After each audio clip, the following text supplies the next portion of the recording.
were on the verge of greatness. We were this close to providing peace and security for the galaxy.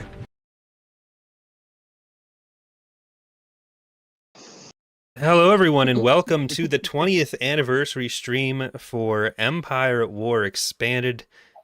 We are here for hours and hours of fun, starting off with some infantry models. That was one of the first cutscenes you'll be seeing today from or two of the first cutscenes you'll be seeing today from Thrawn's Revenge with the historical missions that Leo has been working on. There's more of that in Revan's Revenge coming throughout the stream. And also Mr. Puerto Rican's mistake on there as well. Yes. I've been lying since November, December. The B3 has been done since then. Sometimes yeah. you just slip and create a model wholesale. It was the all a master mistake. of gaslighting. Yeah. But yeah, so we have literally 3+ hours of random stuff to show you guys. On top of all of that, a couple years ago, Petroglyph actually sent me some of the original boxed copies of Empire at War and Forces of Corruption, so we're going to be doing a giveaway for that. It is unfortunately only open to Canadians and Americans because I got to send it to you. Basically, I'll be giving one copy of each, or one copy out to 4 different people.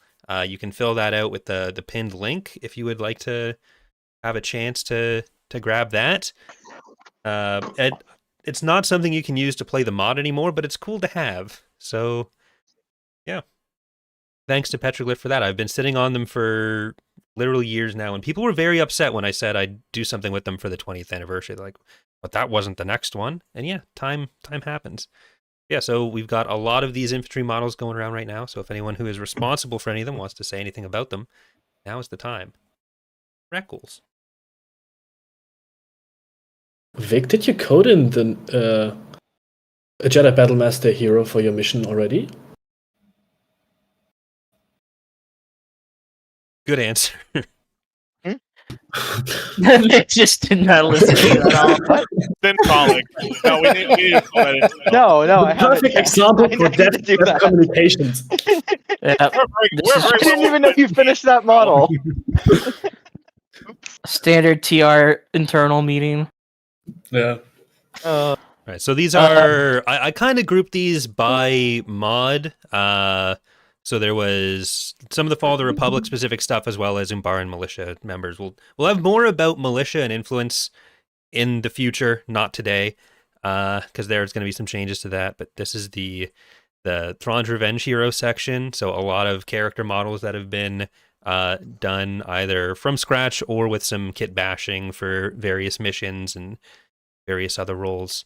And at the end of this section, there's also something that was prompted by Twitter. So it wasn't technically submitted for this stream, but I put it in anyways. Which Leo will know what it is.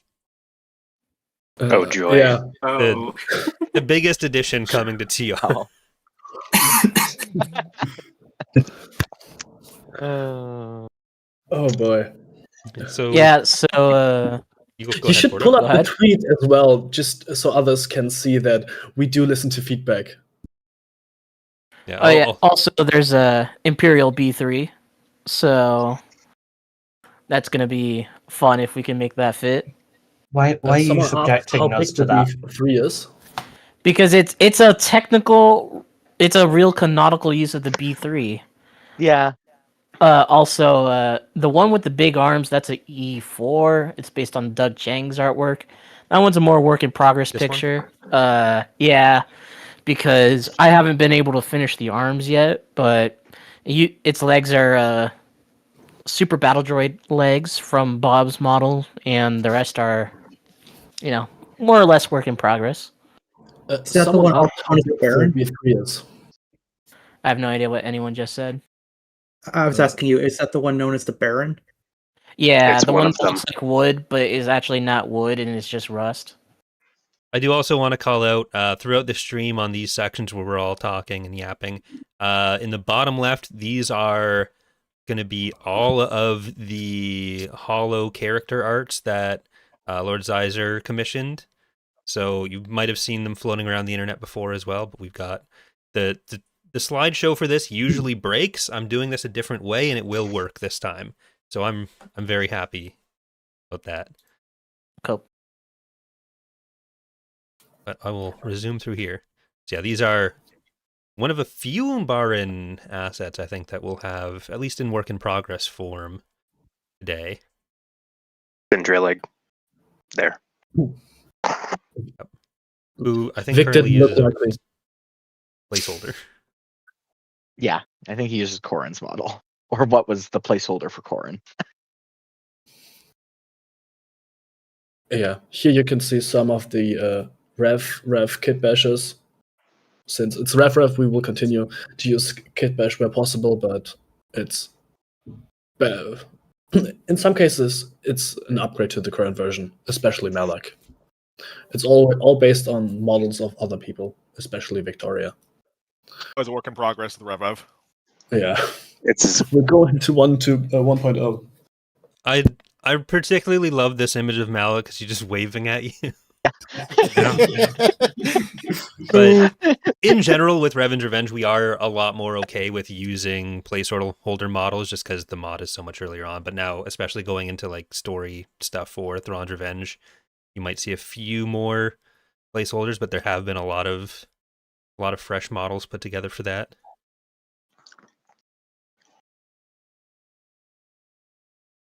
In Mitra Surik's case, it's also I started using her for the missions before. Like, don't take any of this as totally decisive how we handle her in progressive, because I just needed any model for the missions to work. But I think, like Corey, you mentioned you also want to keep her ambiguity, I think.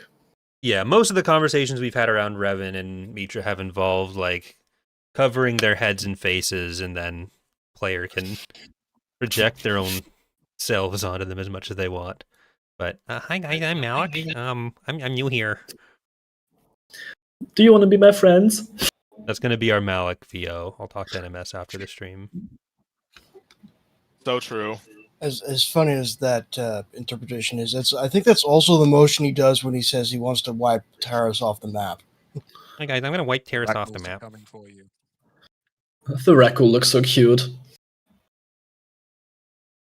Yeah, there's like Why are 6 they- or 7 of them. I hate you. Someone hate you. please take him. I don't think that's actually that far off. So 1, 2, 3, 4, 5, 6, 7. Wow. 6, 7. Wow. yeah. And to start patrol update there. Enforcer. If you're hype, type 6, 7 in chat. Espo and heavy Espo. Totally do the Raku plague mechanic for Rev that you will totally unveil now. Well, not just Rev. Whenever Celeste shows up, which they made sure was every fucking era. Ace. Yeah, we've got the plague spreading mechanic for the rat ghouls down. So once we get Celeste, we can put that in. To be fair, could also do it without Celeste. Yeah, She has- it's true. Well, she is the most common around. source, but yeah, they're spread around a bit. They as can long join as the map amulet horror is pool. around. The omelet. Yeah, Joris is no longer we just... love more map horror. Obi-Wan.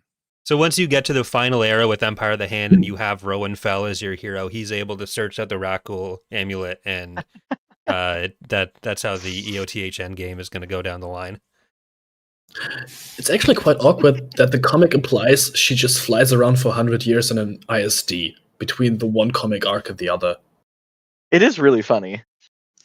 Like, All right. It is kind of funny in that, like, you have how many ever people just thrown onto a capital ship, and it's just your entire perception of the galaxy and everything, and it is so far out of date that you're just jumping around randomly trying to figure out stuff. True. All right, well, That would be actually out of the EaWX to the slideshow. It's awesome. in Ponto's Yeah. case, it's important. We don't know if we will call him Ponto. Like, Corey and the others can explain better, but that guy has no name. And Yeah, I so think Jorah there's- proposed. the Feel free. people asked about this on Twitter. There's an image in one of the source books. I can't remember which one It it was is. MGO. One of the was just the coast ones. Yeah. Okay. NGO campaign guide, I think. There's a Jedi Ewok Mm. jumping at some people, and Some of the Marauders that are on Endor. Yeah. And so Yeah. that Ewok never got a name, but there are some Force-sensitive Ewoks who exist, or some Ewoks who worked with the New Republic and had children. So Ponto is the leading contender for who that would end up being right now, but we Someone have to in make the chat final suggests- choices. Wizards of the Some- Coast is so awesome. Someone I'll be in right back. chat suggested Steve the Ewok as the name. He's too small for that. True. All right, we've got Should we give him more. suicide? It was Geonosis in the Outer Rim Worlds, by the way. If Oh, you're wondering true. about what Oh, okay. source book- Yeah, that makes sense. It is still Wizards of the Coast, though. Yeah, I mean, All source right. books are awesome regardless, but if you're wondering about the specifics, Coast slop. Time for more cinematics. What have I done?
Enemy forces ahead. Antilles reporting for duty. Affirmative. We've secured a build pad.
So that was the intro to what did you call the Q-Trick one?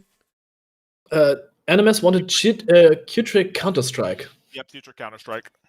Well, it's Q-Trick and it's Crimson Empire. So that was the intro to the New Republic and the Imperial Remnant side of I think. Yeah. For the Crimson Empire GC, the idea is for the Empire side that you start after Crimson Empire 1, because Kirkanos will be Karna Jax will be dead if you play Empire and you just play through CE2, because there's no other way I could make it work. But CE1 will be present for the player in another GC, so heads up there. And if you play in the Republic, you will defend with Kirkanos the Academy in the first mission. And yeah, you can try to win, but good luck. And for Chittrick, it's one of the only before anyone asks, ground X-Wings will not be common. It's just for this mission and likely Bolears if when we do it. So They will not be playable units in general gameplay. yes. NMS started a bunch of fighters I have no interest in using. It's just 4. All right. Submodders can have as much fun as they like, but we don't plan to. What you are seeing right now are Philoraptor's models for one of the upcoming factions, the Killiks, who are in-game as a, full of placeholders right now. We're going to start getting more of these actual bugs and some of their space nests in-game. Some of them will be in for 4.0. They won't be a full playable faction, or all of these won't necessarily be in for 4.0, but eventually all of these will be in. So Philoraptor, if you want to talk about bugs at all, if you thought 3.5 was a buggy release. Now we're adding bugs deliberately. Yeah, so with the Killiks, I mostly focused on the depicted ones for now. So I think 3 more missing that are depicted. I put the references at the top for these, because a lot of these are just single image instances of Killiks that they show up on the cover of the Swarm War books, or the on the big Tanoop battle. There's a whole bunch of them.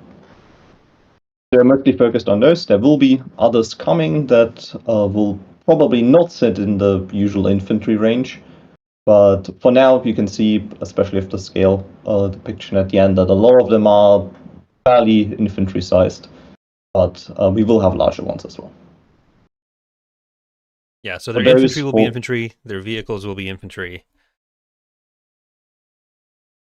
Yeah. It's all bugs. They have vehicles that are like the dirt ships, but vehicles, but you get the point. These are the best looking cockpits I've ever seen, though, Philo. Hats off to you. Thanks. They're very nice looking. Some of them look almost exactly like their Tor equivalents, too. I mean, some of them are the Tor, but of course, remodeled, but they are based on the Tor models. No, I mean, they're really close. Yeah. I mean, I have them as references to. I think it's saying it looks like it could be an official product, which honestly could be. It's so fucking good. Yeah. Thanks. Yeah, they're really nice looking. You've definitely done a good job on those. Thank you.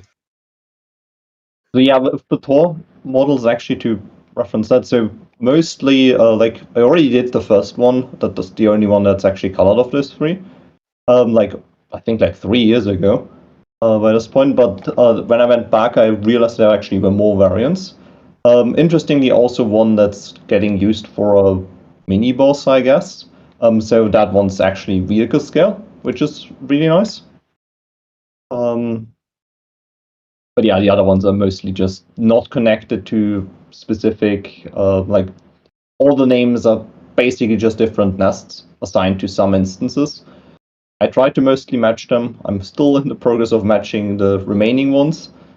But for the most part, these aren't directly specifically those, but there are some that show up. Central your strength for animating these.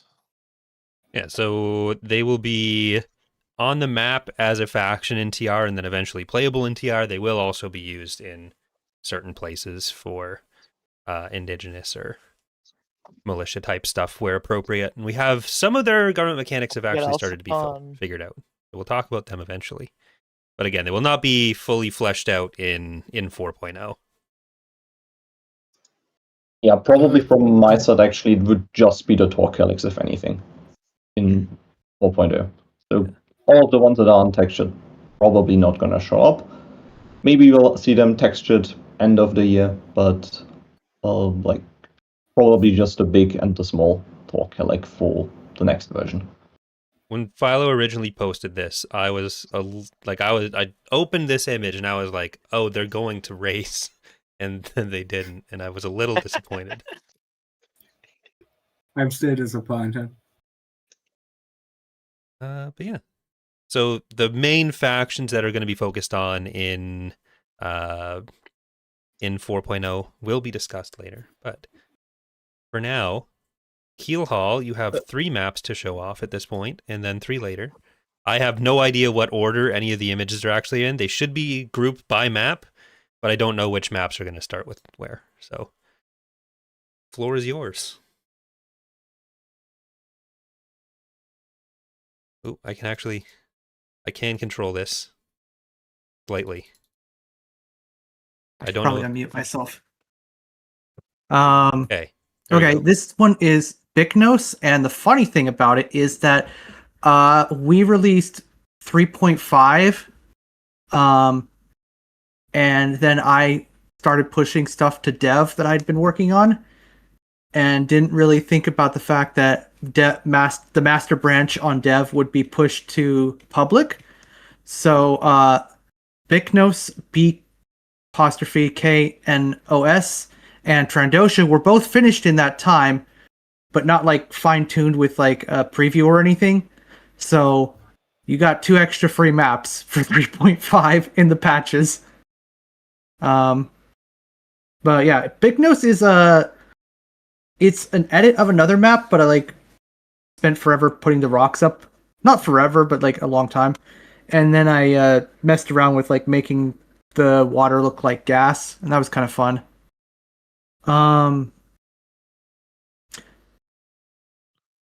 Then this is Nixor, which I did a video on. Basically, I took a lot of creative liberties with it. It's basically never described at all. So I was just like, hey, what if body horror the planet again? But people liked it, so I was like, okay, I'll do a video on it.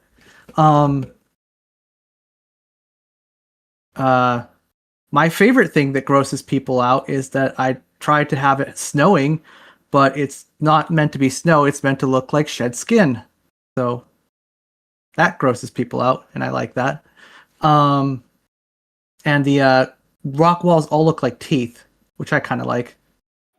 The idea was basically, I mean, I did a video on it, but basically the idea was when a whale dies, it falls to the bottom of the ocean, and this is kind of horrific and stuff, but that also ends up sustaining life for literally centuries at the bottom of the ocean. So I was like, okay, but what if a living planet died? So that was kind of the idea here. And I kind of like it. It also has Hutt and Sith stuff because of its history. And that's the rest is just in the video. Wow, shilling. Where can people find the video? Oh, I probably should link my YouTube channel. This is Trandosha. Yeah, this is also one you got for free that you weren't supposed to, but you did. Enjoy. Trandosha's never actually depicted. Curiously. What was I saying? But I kind of went with like a I wanted it to look shadowy, but also like not horrific or nighttime-ish. I try to include all the different things that it has, like forests, jungles, open fields. And I tried to include desert, but it just didn't work aesthetically, so I dropped the desert part. Because the only time it's featured is directly, as far as I know, is in the Bane novel. And that's like portrayed as guerrilla warfare. I deliberately included very large infantry only sections. Don't spoil the Planet of the Apes faction. No, I'm sorry. So this one's also in the mod for free, so enjoy. You can play it in 3.5. And yes, we know it doesn't have a preview. I will clarify for everyone that all of the maps are free to play on. Like, don't be afraid of like loading up a map and finding one of the not free to play on maps. You will be charged to your account automatically. Don't worry, it's not a hassle. It's very simple. We already have your information. All right. Oh, there's a little blurg. You can see a nice little blurg on this one. There's blurgs on lots of maps now. That's what happens when it's great. They're great models. One of the few animals we have to throw around. Yeah. They seem First of like many they'd be kind of buffet. like Gizka and just, pop up wherever someone has let their pet loose. Like someone tried to flush a young blurg and it just became an invasive species. It's like the Kotor species, Gizka, was it? Yeah, that's why I mentioned them. All right. Well, it is time for some more cinematics, and then the first of the overview videos for some of the mechanical changes in the 0.0 versions. Ooh. So we're going to go there.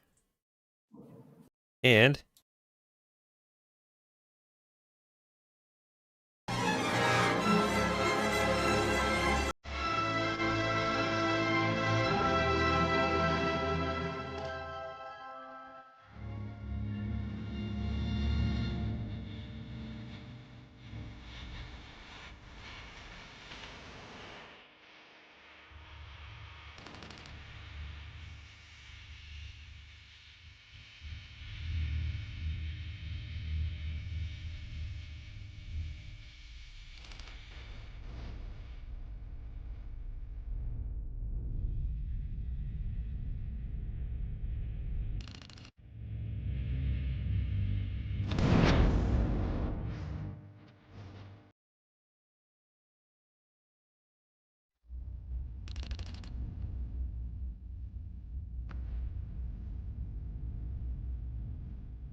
Enemy forces ahead.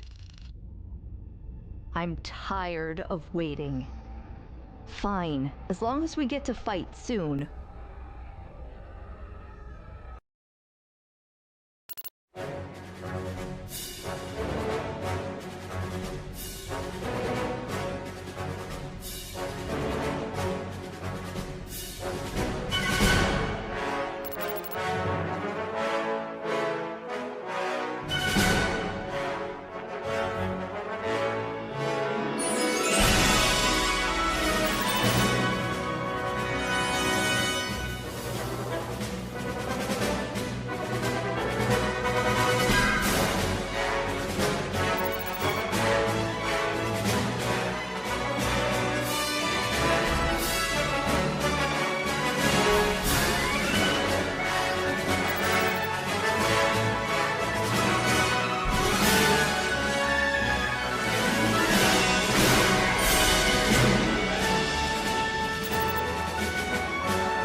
Is acknowledged.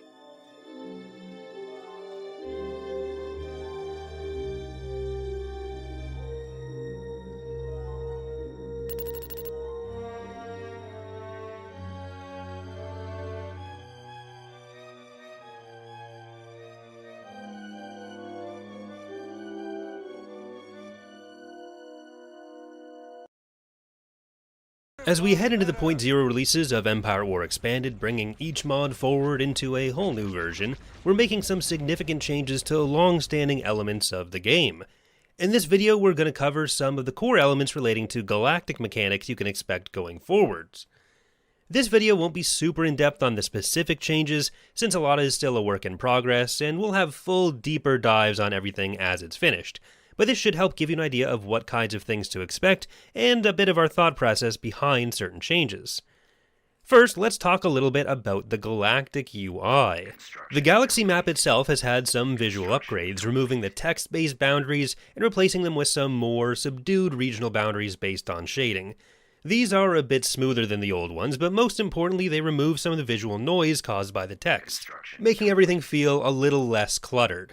We're also still working on things like planet-bound UI elements, so adjusting scales, positioning, even the types of information you'll get around each planet, hopefully helping to make things a bit more clear and readable, and with some of the scaling changes hopefully helping to eliminate some of the overlap that can happen and some of the difficulty you can have in moving fleets between nearby planets.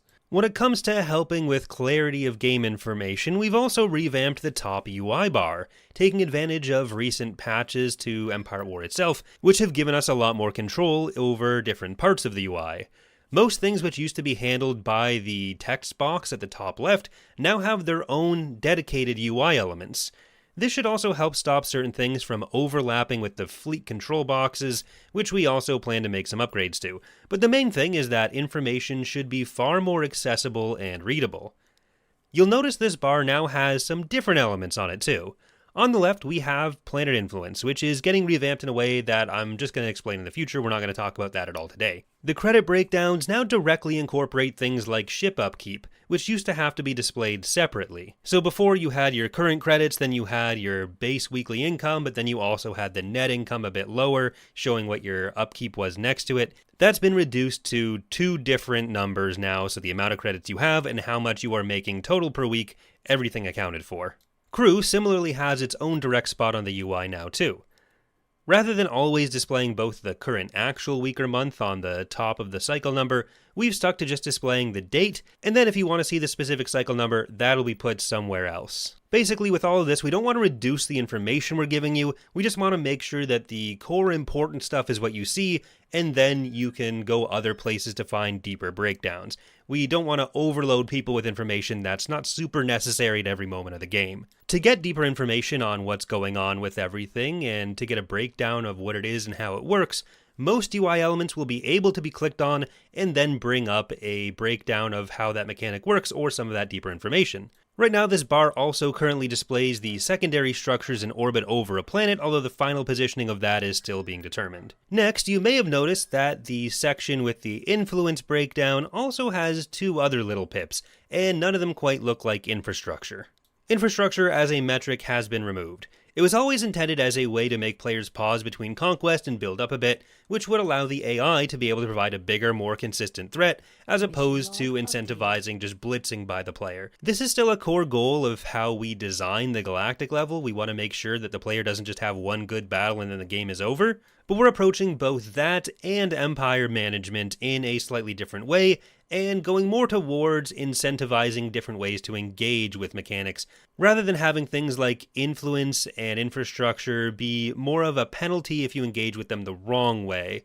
They were less there to be interesting on their own and more there to support other things. So a lot of the galactic changes you'll be seeing over the .0 release involve having more rewards for engaging with these types of mechanics and less of the immediate and heavily punishing elements if you fail to engage with them in certain ways. We also want to make sure that at least somewhere downstream of every galactic mechanic is a way to interact with battles. So a good galactic mechanic should be influencing how you think about which planets you want to take and how you want to go through those battles once you're there. So that brings us to two new categories here. First, we have Subterfuge. Subterfuge gives you more ways to interact with enemy planets and factions. Step one in that, though, is growing a spy network. You have a certain level of spy network capacity within each other faction, which can then be spent on various actions from spying on a target planet within the area, so you do that instead of building and dragging probe droids around. You can incite unrest on the enemy worlds to lower influence, and eventually in some situations you can also trigger revolts. We'll go into more specifics on the actions and rewards in a future, more thorough breakdown. The number of agents you have to deploy depends on how much you want to invest in this.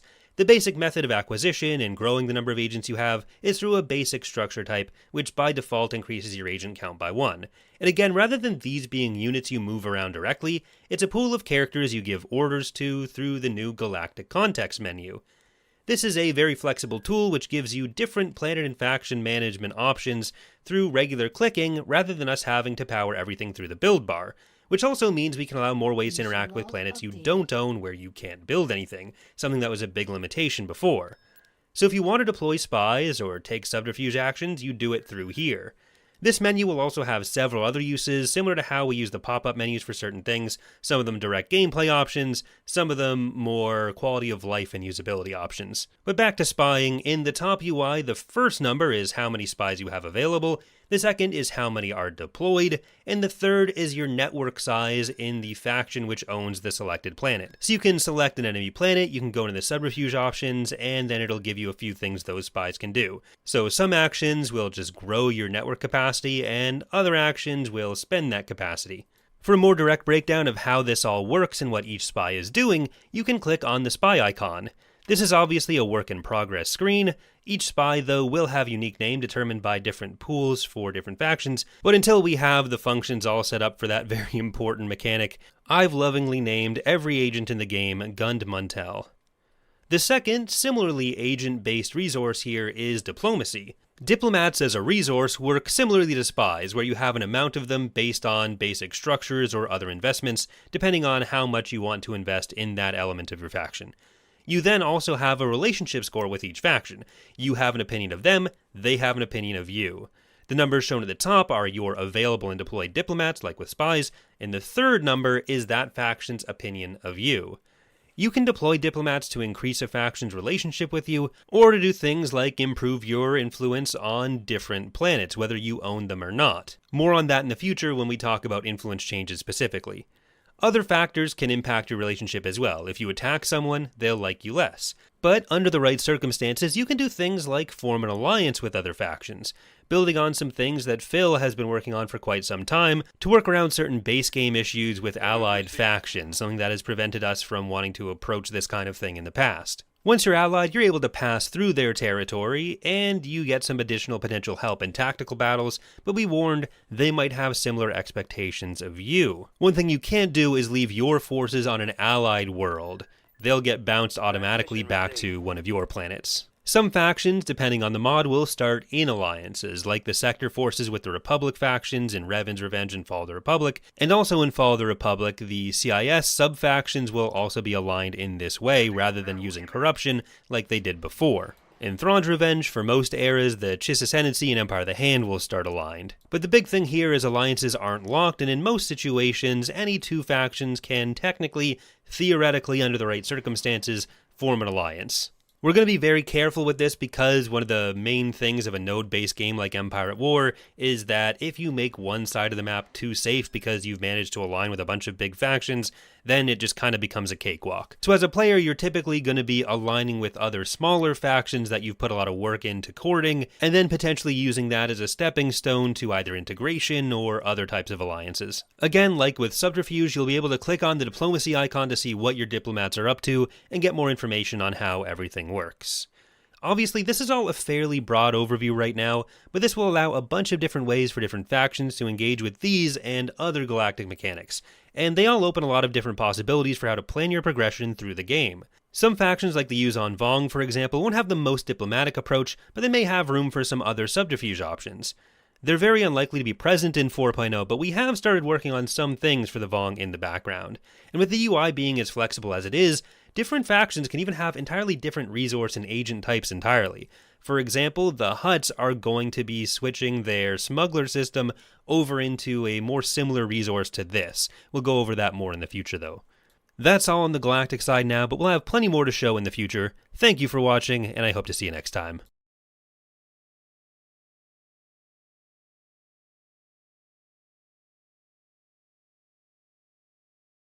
All right, here we go. Yes, we're back. The Han picture. I I was trying to find some sort of graphic for the end because, like, I don't have the Hut stuff done yet, so I can't show them. So I Googled Star Wars smuggler, and that picture of Han and Chewie came up, and I'm like, this is insane. But yeah. So that is a early look at how some of the galactic mechanics are shaking out now. So infrastructure is gone, but there's plenty of other empire building options that'll go on, including all the subterfuge stuff, diplomatic stuff, and some other changes to the economy. So yes, you will be able to make alliances with a variety of factions in a variety of ways. Although, don't expect to ally with like 5 factions at once. That's not going to work. You will still be fighting most of the galaxy most of the time. So I can't play Empire at Peace? Shameful mod. I want my money back.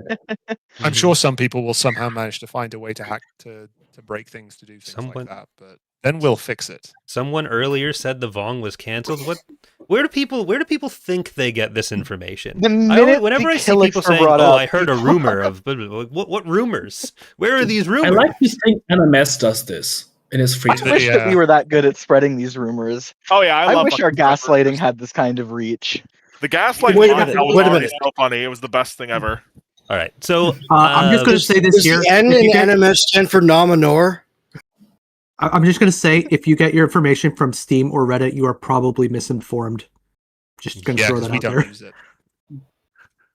Or I The accidentally only place spoiled to get the it. real quality gaslighting is our Discord. So there's some other galactic or some other general UI stuff that has been updated. I think this also has some grounded space weapon behavior changes for the AI, but this is some stuff that Rhino's been working on. Yes, so there is a delay, a random delay, and the ion cannon and HVG will not fire unless there's significant combat power, which is why it fired on the Venator, but not the that is perfect. So no more cheese. And for the ion cannon specifically, if there's an SSD, it'll pound that SSD until about half health, and then it will just go to another target. Mainly because ion cannons take down shields, but they also stop weapons for a brief period. So that's a lot of combat power just being and damage being completely stopped. So it should make it a lot more harder and annoying for people. And To be we'll fair, when we work out how to stop the AI chasing Corey's one Corvette around. Making the game more annoying for you is our number one goal. I feel like it's also like, as devs, we hate fun. I'm going to point out that this is literally just AI behavior changes, and the AI is entirely capable of ioning your SSD at the start already. Yeah. Oh yeah. So everybody freaking out in the chat needs to kind of suffer. This is not we have changed how this works. This is we have made the AI have some specific conditions for what it targets with the gun. Yeah. It's definitely more random with the HVG now.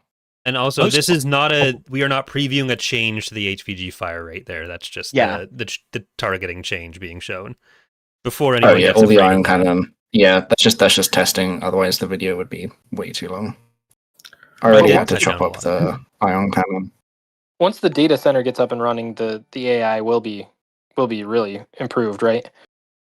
Once it begins to learn from its experiences. Don't even start. Sure. Sorry. Thank you, Vinny. ChatGPT powered Empire at War AI. We are still several months, if not a year, away from the 4.0 releases. But so we were seeing there for ground and space, for orbital support, and for ground to space support, you'll get a message when those things are being done, and we can also use some of the new ways that Petroglyph has allowed us to interact with buttons to mess with other UI elements. So that's a lot of what you saw in the preview video with the rearranged UI, but also new skins for during Galactic Conquest can be done, which also means that we might be able to make it so that factions which don't have custom UIs right now can have custom UIs, HUDs. But yeah, so that's something Rhino has been working on as well. This one is when you get Order 66. get the Imperial one. Pause there, slightly better. There we go. Yeah, there's a slight hiccup in how it does it, but I'm hoping that's fine. Is it when battles start? It flashes the. It's when you finished a battle and then you go back to Galactic. It flashes for a little bit. There's obviously some sort of UI resetting that it does. So to clarify in But it chat, just- I'm not saying this is a new patch that is coming out. I'm saying the patch that allowed us to interact with UI stuff a couple years ago now, but it's still the new patch. Sorry.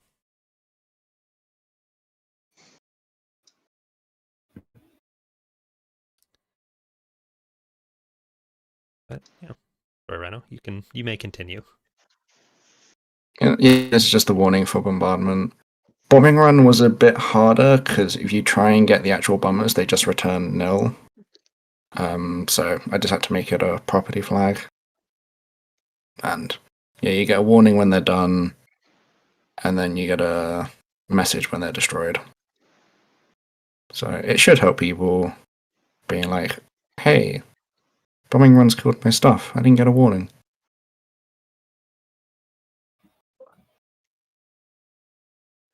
All right. So there will be plenty of places where this kind of quality of life stuff is done with UI changes we can make now. This is another one where in tactical objectives, rather than just showing like the same blue arrow for every objective, if they're optional, it'll say so, and you can tell more easily from looking at stuff what you're supposed to do. Yeah. So the lure attached for this, there's only 2 options, which is annoying. But I mean, it works. We only need to. Yeah, realistically, it's useful. And so I've also been going through and redoing all of the other parts of the UI that weren't updated last time. So the battle loading menus, all that stuff should match the style of the Galactic Conquest menu, which is going to be in Fall of the Republic and Revan's Revenge as well. So that's all there. But with the reworks of the Empire of the Hand having been the major factional thing for last release, the Chiss Ascendancy are going to be playable in 4.0. So they have, they have 1 or 2 things overlapping with the Empire of the Hand in Ground and Space. They are their own faction that has their own set of vehicles and ships and their own play style. So we've shown a lot of the space units off before. These are some of the ground units that Philoraptor's been texturing. I think we've shown at the winter one, I think we showed all the untextured models. But yeah, so Chiss will be playable in TR 4.0. There's an outside chance of the Corellians being playable, but Chiss are definitely going to be. So Philo, I don't know if you want to say anything else about the Chiss art. I'll make sure we don't go into the next section with that. Yeah, so I've worked on them for, I guess, actually have been done for like several months now with them, but mostly start of the year with these. There are still around 2 Chiss units missing, but I hope to have them finished sometime around summer. So at that point, we should have a full Chiss ground roster as well. Yeah, so one of the easiest ways for us to make sure that a faction will be playable in releases where we say they'll be playable is to have all the assets done first. The Empire of the Hand, we didn't have that just because it had taken so long for us to get to them, but the Chiss stuff was done alongside of them. So the other time this has happened properly was with the Hutts and sort of with the Hapens, which makes it much easier for us to know we'll meet our goals. I really like the uneven battle wear on the sides and how the flame tank has 2 giant like canisters. It's a nice touch. Also, thank you, Kings and Generals. Very Command and Conquer-esque. Yeah, the Chiss definitely have that sort of like CNC vibe, which is nice. Yeah, so when people want to see the treaded tanks that the Empire of the Hand lost, the Chiss Ascendancy is going to be the treaded version.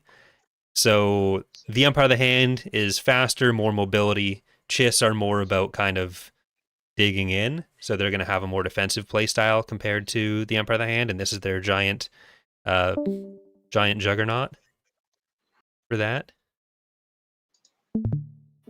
Sometimes you just need a land battleship. Beyond that, the other faction that's going to be getting a bit more work in this version of TR are the Hapens. They're going to get their first major expansion since their addition. So that'll include some of the prestige ships we've shown off before, the house ships, and Oz has done some new ground models for them, including some new gunships, a bunch of new fighters, and that's most of what you're going to see here. So there will be a chart at the end that I will need to remember to show.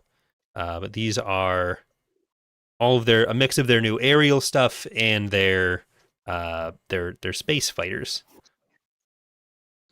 As we'd hoped to get some of this stuff in, like do the Chiss alongside, the Hapens alongside the Empire of the Hand, but it was just too much stuff going on at once, so it wasn't able to happen then, but we have pretty much all the assets ready now, so when we're doing all these other big reworks, it's a bit easier to get some of the new models and textures in for these guys.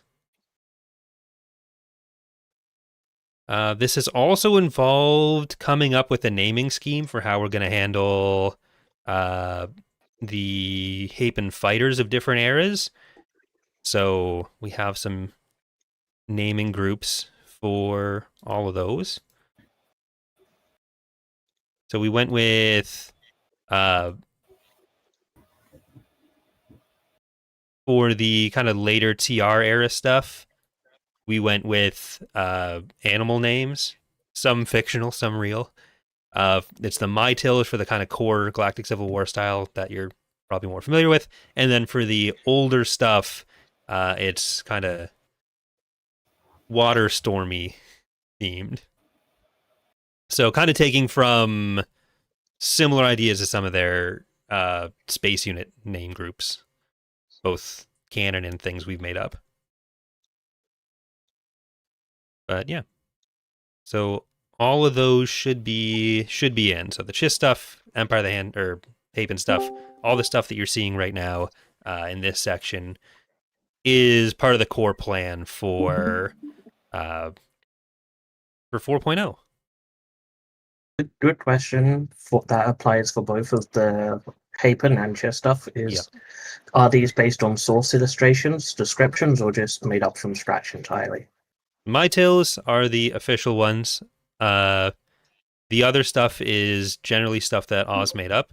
The Wasp fighter is a real thing, but technically a different real thing that we then also used the name of for this, because I think there was a bit of a misunderstanding at the start when the asset was made. Yeah. But still came out with this in the end. So it's not the first time something in Star Wars has started off as a misunderstanding and then ended up as two different things. Perfectly legal.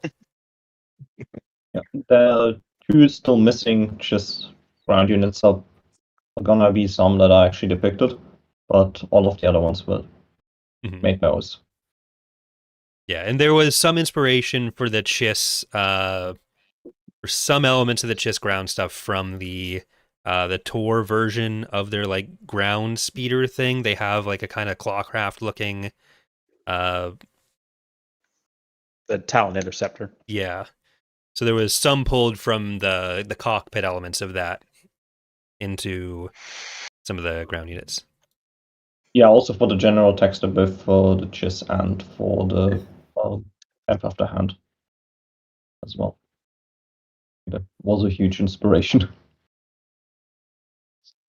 But we also have all these props.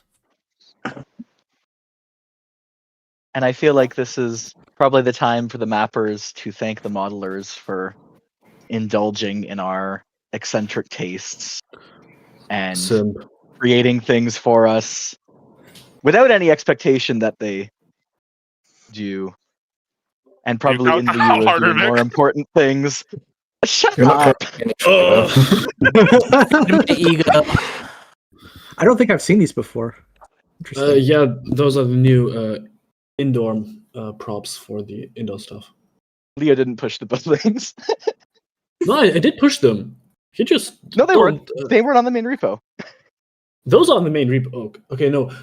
Those the people see on the stream right now. The new buildings. I forgot to do them, but I was on holiday. I have an excuse. The other stuff is in. No, I didn't forget to push him. I forgot to push him. People don't forget to push Anyways. props anymore, Nolan. You can't just say that. Comment No, made a no, month ago. No one forgot to I push brought them. it up today. No one forgot to push them. I just have better stuff to do on holidays and a vacation. So Hope. I don't believe that at all. We should take these props and push them somewhere else. Anyways, as I was saying, thank you so much, modelers. Everybody welcome. thank the modelers for making cool things. No. Thank you, modelers, for making cool things. Nobody else said it. Come on. What the heck? Thank you myself. Oh, for like I was making meaning stuff. like the chat, but this also works. Well, Rhino, you need to thank yourself further. Thank you, Preto. All right, that's enough out of you. Thank you for listening to me on the beat. No one else. Oh yeah, so those were my shipyard props. You're welcome. I guess. And then now this is base game stuff getting updated. Rhino continuing his crusade to destroy every vanilla model. One day. How many even left at this point? What Jesus. these pathetic models? Oh, I mean, there's It's loads of base props. game. Yeah, there's loads of props. Rhino, do you want to do all the base game stations? No. We do use some. Sounds The new too building's damn up. bad. Like it's Yeah. so nice what a difference higher. Yeah, all the Orderon stuff has been redone. And I've gone through... The prop names are called Core Build, so I'm going through those ones next. Petroglyph named them. I plan to do... Yeah, I plan to do more It later. was really cool seeing like all the actual original art for the Alderaan stuff. And when you mentioned that to me. Yeah. Yep.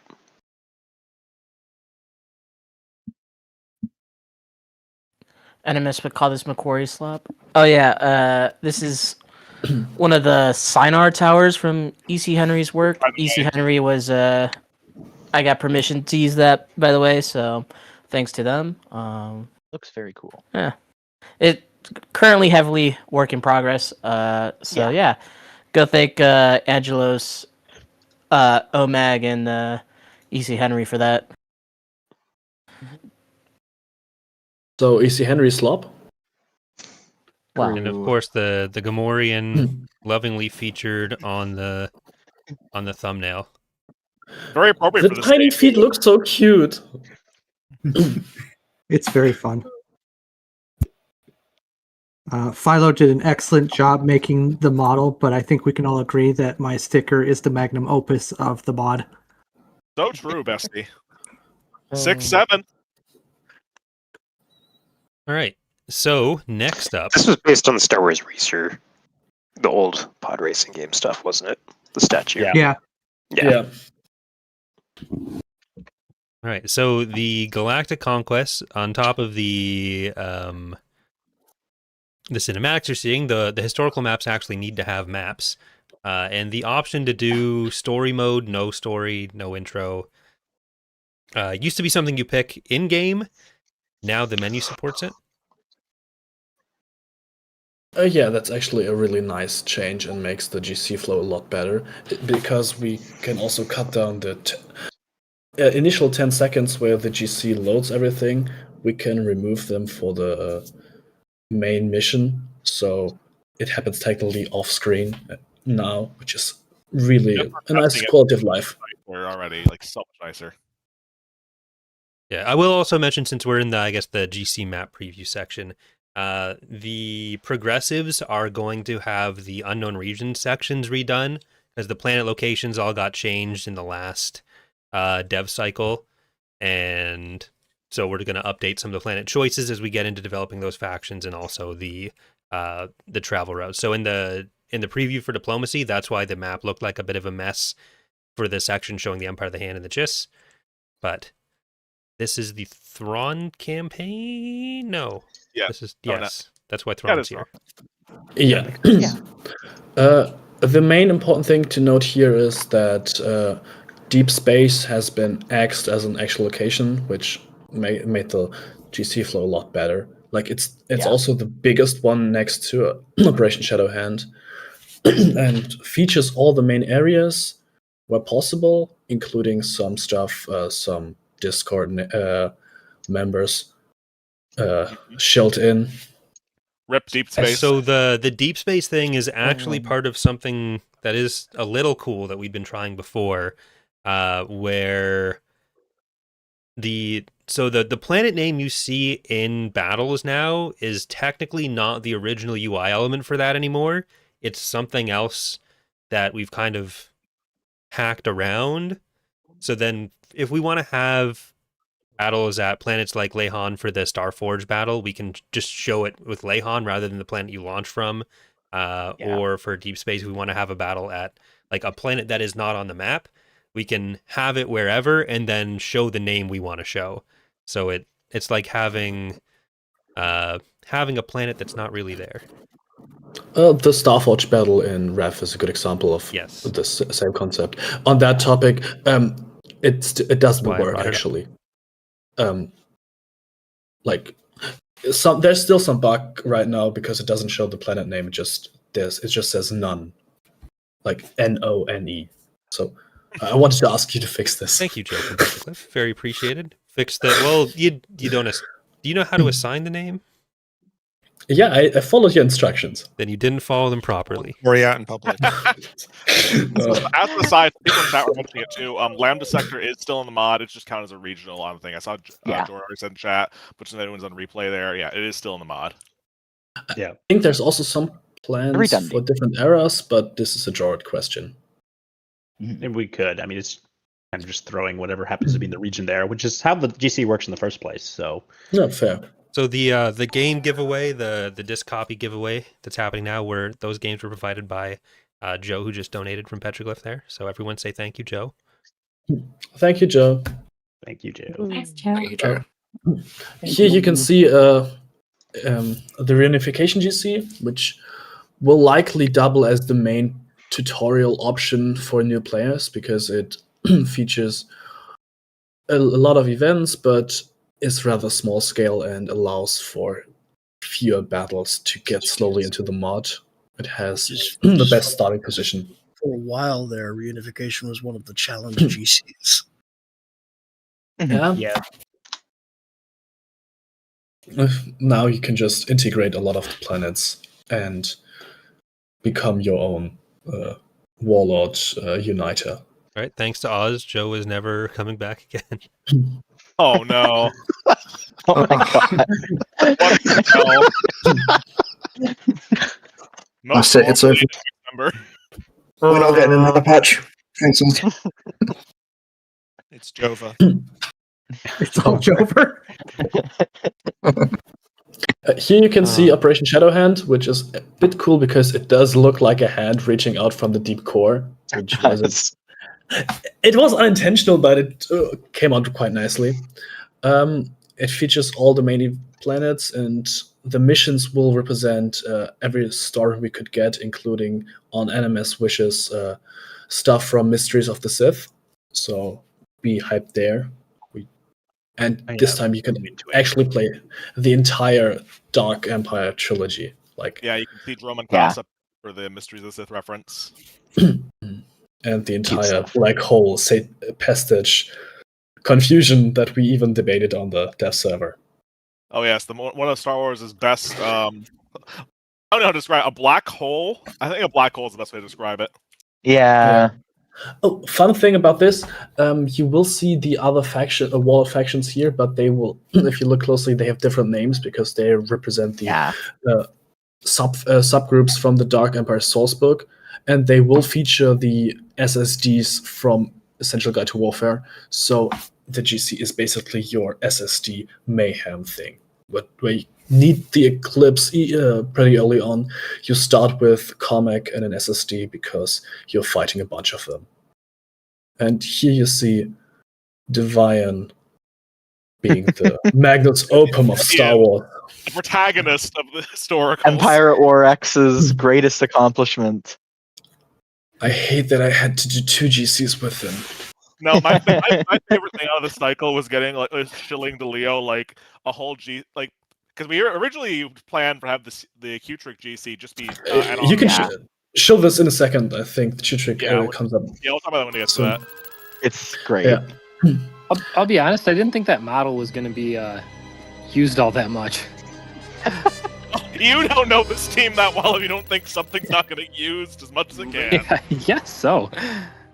It's horrible that we even have Nom Anor as a Imperial hero now. Exactly. Oh boy.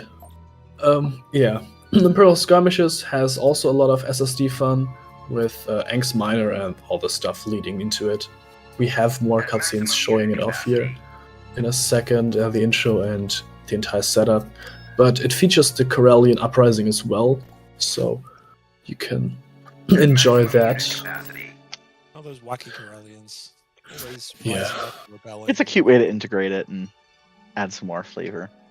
Someone asked if Imperial Proteus was still going to be in the mod. There's no changes to that with even with these historical changes. Yeah. It's like Deep Core where we grab it for a specific person.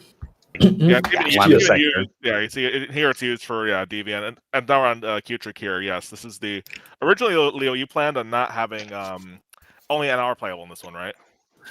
Yeah, initially only an R, but Animas eventually showed me that the story with the current Ascension fits perfectly here, so we and timeline-wise it also. Right next door to the events happening alongside Revenge, and Deviant's actually doing things in this GC. Yeah, it helps justify the GC in the first place, also, as opposed to novel events of otherwise small scale. And someone in chat actually had a good note there. Is Shard's counterattack? It's actually sort of nod like one of the stories with the current Ascension named Counter Strike, and it actually plays up well. I was like, oh, it's like Shard's counterattack. They like that's cute.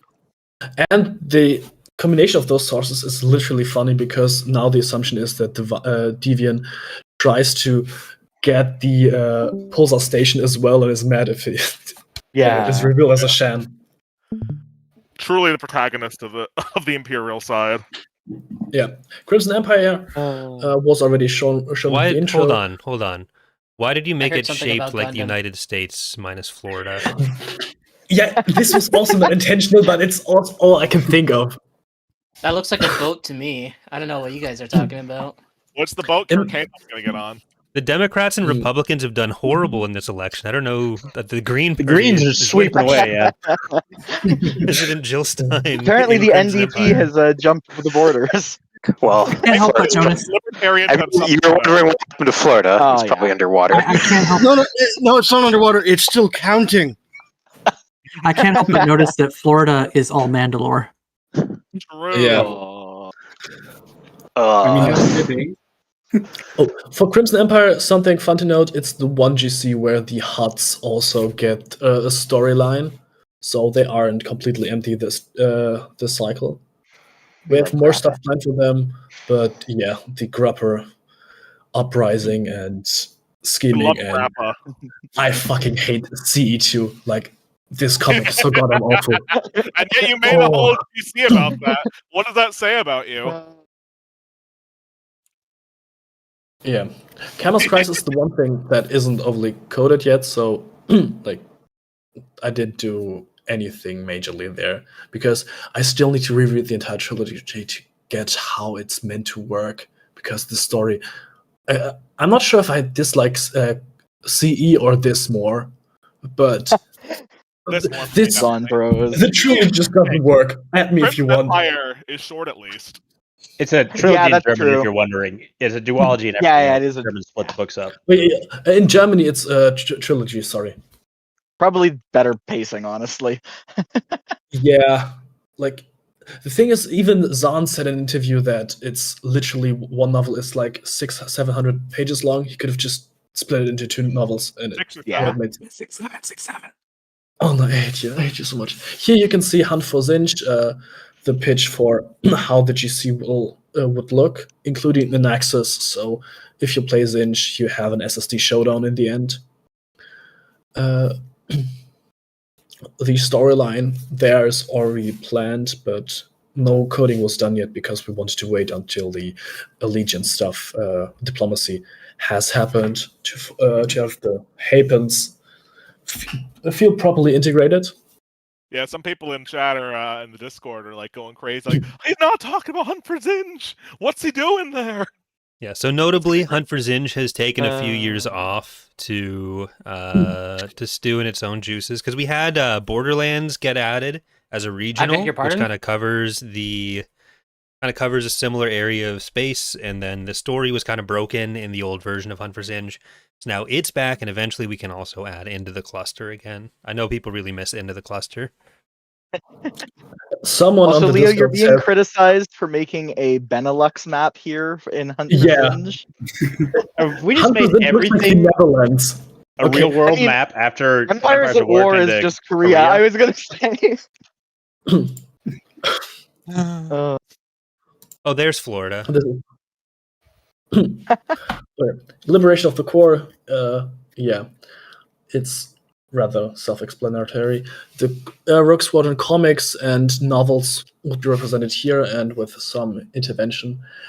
We want to have Imperial, the Empire playable, but the focus there would likely be on Imperial infighting than actually saving the Empire, so the entire GC progression chain still works. Like, for example, you can see the null zone here, so the ISAT being like, we need to kill the idiots from Jedi Prince. Puppets, yes.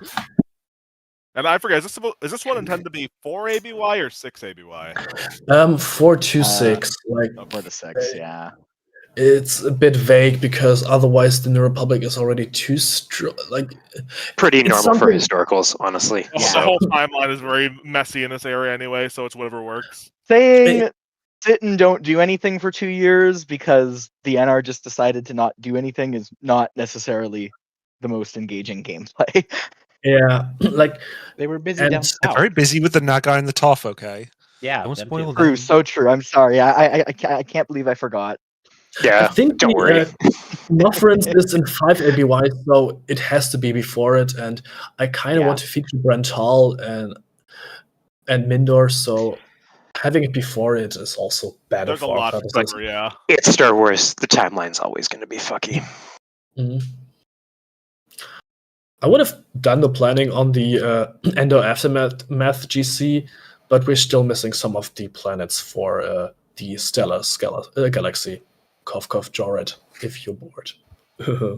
I mean, they're on the planet sheet. Yeah, I just Leo. haven't extended down the equations to put them in fully. Oh, okay, never mind. Speaking of Joret, your turn. Yes. Yeah, so I wanted to put together a full map of what we have for the unknown regions. So we've showed off a lot of this before, but there's like 20 or 30 new planets. And also, this is after Jason Fry released a new atlas, whatever it's actually called, Systems of the Galaxy or something. And it's just forced us to rearrange like a whole bunch of the Empire of the Hand client races or whatever. So just we have a lot in the unknown regions now. I went through and basically looked at every planet that is ever mentioned in the unknown regions, and I have at least a flimsy reason for putting everything where it is. So nothing is completely made up, even if like the exact location of Master Thrawn's planet is kind of speculative, but there's only 1 or 2 areas where it makes sense anyway. So just a whole lot here. All independent forces because, of course, but you can see where the Chiss and the Sea Ruvi and the Empire of the Hand and the Killiks, everyone has their own spot. So, and this all came from Jason Fry's like reorganization of what the UR is like, right? Kind of. I started with that, and then I was like, oh, wait a second. He gave a position to where's the Ardenlin's to Urkala? He's like, he made that planet up. So yeah, let's just put that on. And then I started looking at other places. It's like we didn't actually ever put Nal Nal's homeworld in a place, even though we planned everything else for it. And then then I kind of looked everywhere and added a whole bunch of new unknown regions planets. And to be clear, this is not like a specific playable map. This is every unknown regions planet. So different. Yes. There will be an unknown regions regional map of varying sizes, but that is. This is just illustrative what the unknown would look like if we had everything, but we're never going to use it all. That's the source material we can pull a specific map from. So. All right. Well. That is the majority of the map stuff. So like I said, there's still going to be more progressive map stuff to look at, which will probably be shown in the holiday con at the end of the year. But our next video previews, what are we on? We're on 15 and 16. Let's see. Yes, so we're going to look at the Imperial skirmishes and also a preview of a tool that Jord has been working on. So we'll be right back.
Have you ever wondered how many factions are fighting over the galaxy?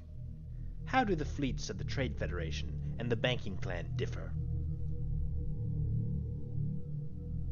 Or what led you build the Providence Dreadnought is not a tale the Jedi would tell. Or perhaps you crave the knowledge of which historical campaigns the Hutts fought in, and how strong they were there. Where were their strongholds? What were their forces?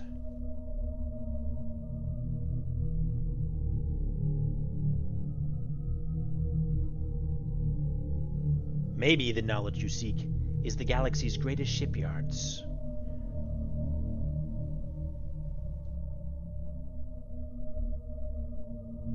To see what corporations may be found there, how defensible they may be, what the terrain is like, to count the subjects there to be taxed. Have you sought the secrets of every warship? To know their strengths and weaknesses, where to build them. To be aware of how they fight at different ranges. To see how much they rely on their different types of weapons. Not only to examine each one, but to rank them by many useful means.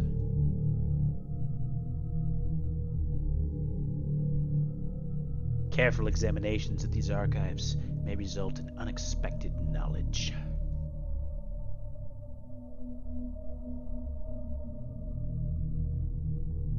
Or perhaps the knowledge you seek is how a formation of warriors will fare in combat. To see exactly what quality there is in quantity, and to see the sum of disparate parts. Or, if you desire, to see the individual parts.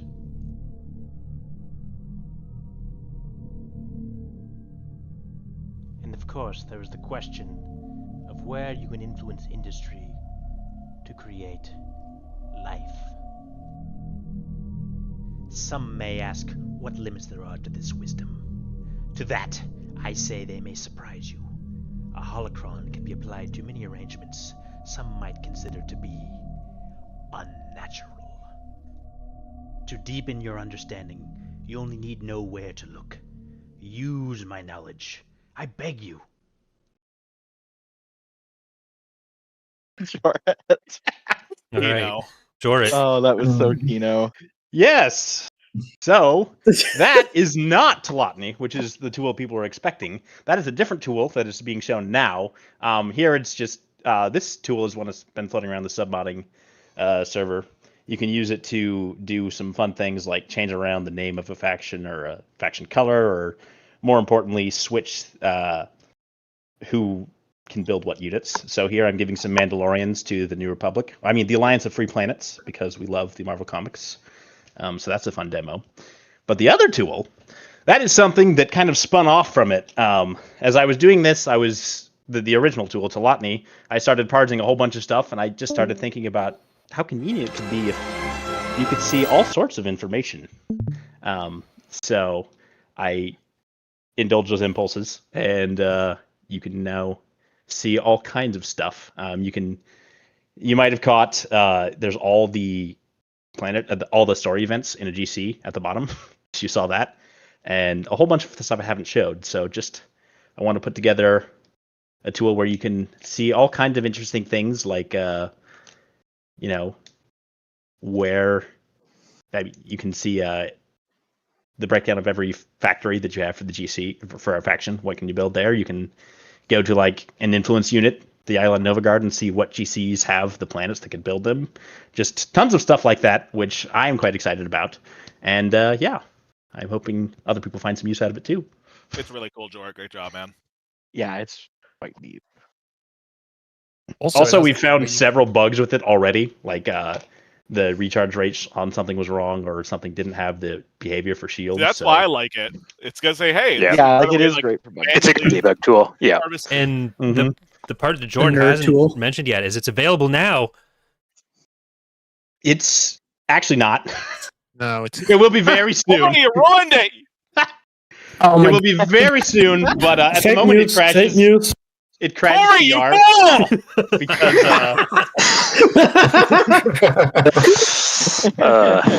I'm gonna fix it so it's somewhat presentable and make the GitHub public. Corey's calling. Just giving it to Bob, and it'll be pretty downloadable very soon. Also, it can kind of simulate auto resolve, but it doesn't do a very yes. good job because yes. the game's auto resolve code continues to be extremely. So we did actually. We released the TR beta at the end of the last EaWX Con. I should probably set expectations. We're not releasing anything at the end of this one. I am releasing this pretty soon after this. I just need to, make it not crash because I forgot how to. We didn't do that with TR. That's true. Okay. Is there anything else you want to say about Telotny while you're... It's technically a different program, at least for now. We'll see if Mord bullies me into combining them into one. But they're very closely related. They are on the same repository. And basically whatever I can see in the holocron can be seen in Telotny, which doesn't mean that it's feasible to edit it, but it makes it a lot easier to get to the point where it is. So there's going to be a lot more coming into Telotny in the future, or maybe I'll fold them into one program. Either way, lots of ability to look at things and change things with these tools. So that's going to be pretty exciting. Can it throw a shake? If you could simulate auto resolve in Telotny, does that mean that you could play EaWX in Telotny? You can get in the same way that you can play like other games in code auto-resolve simulators. I mean, if you want to just play spreadsheets and not bother with having the models, I won't stop you. I mean, that's like the peak way to play. It's true. I mean, Aurora 4X. It's a 1 credit, 1 second mod where you don't actually control territory and everything's Or auto-resolved. units. You can also play it with pencil and paper if you want. Yes. Oh, and on that note, Bob, someone did just leave a comment while we've been live on a 6-year-old episode of Edge of Despair, letting me know that you did make a mistake in one of the battles we had, and some stormtroopers should have died earlier. So I wanted to make sure you got that information. Well, you know, speaking of pen and paper, that's how I was actually doing the tracking on things like that most of the time. So, not a surprise. Well, if you'd been running it through Telatony, then you probably wouldn't have made that mistake. That's my mistake. Telatony's going to be on the quad of EaWX. All right, continuing on the tool side. This is actually Cad is here. I don't know if you want to unmute and say anything about this, Cad, but this is there he is. Cool. I can. Yeah, sure. Thanks for having me, first of all. And yeah, this is a language server I've been working on. So what's a language server? It's basically the intelligence behind a code editor for your choice. In that case, you're currently looking at Visual Studio Code. And I'm trying to provide you with context for pretty much anything in the game. So you get hover pop-ups, you can navigate to stuff, you can hopefully get diagnostics that are hopefully correct. Fingers crossed on that one. You can get quick fixes, global renames, and so on and so forth.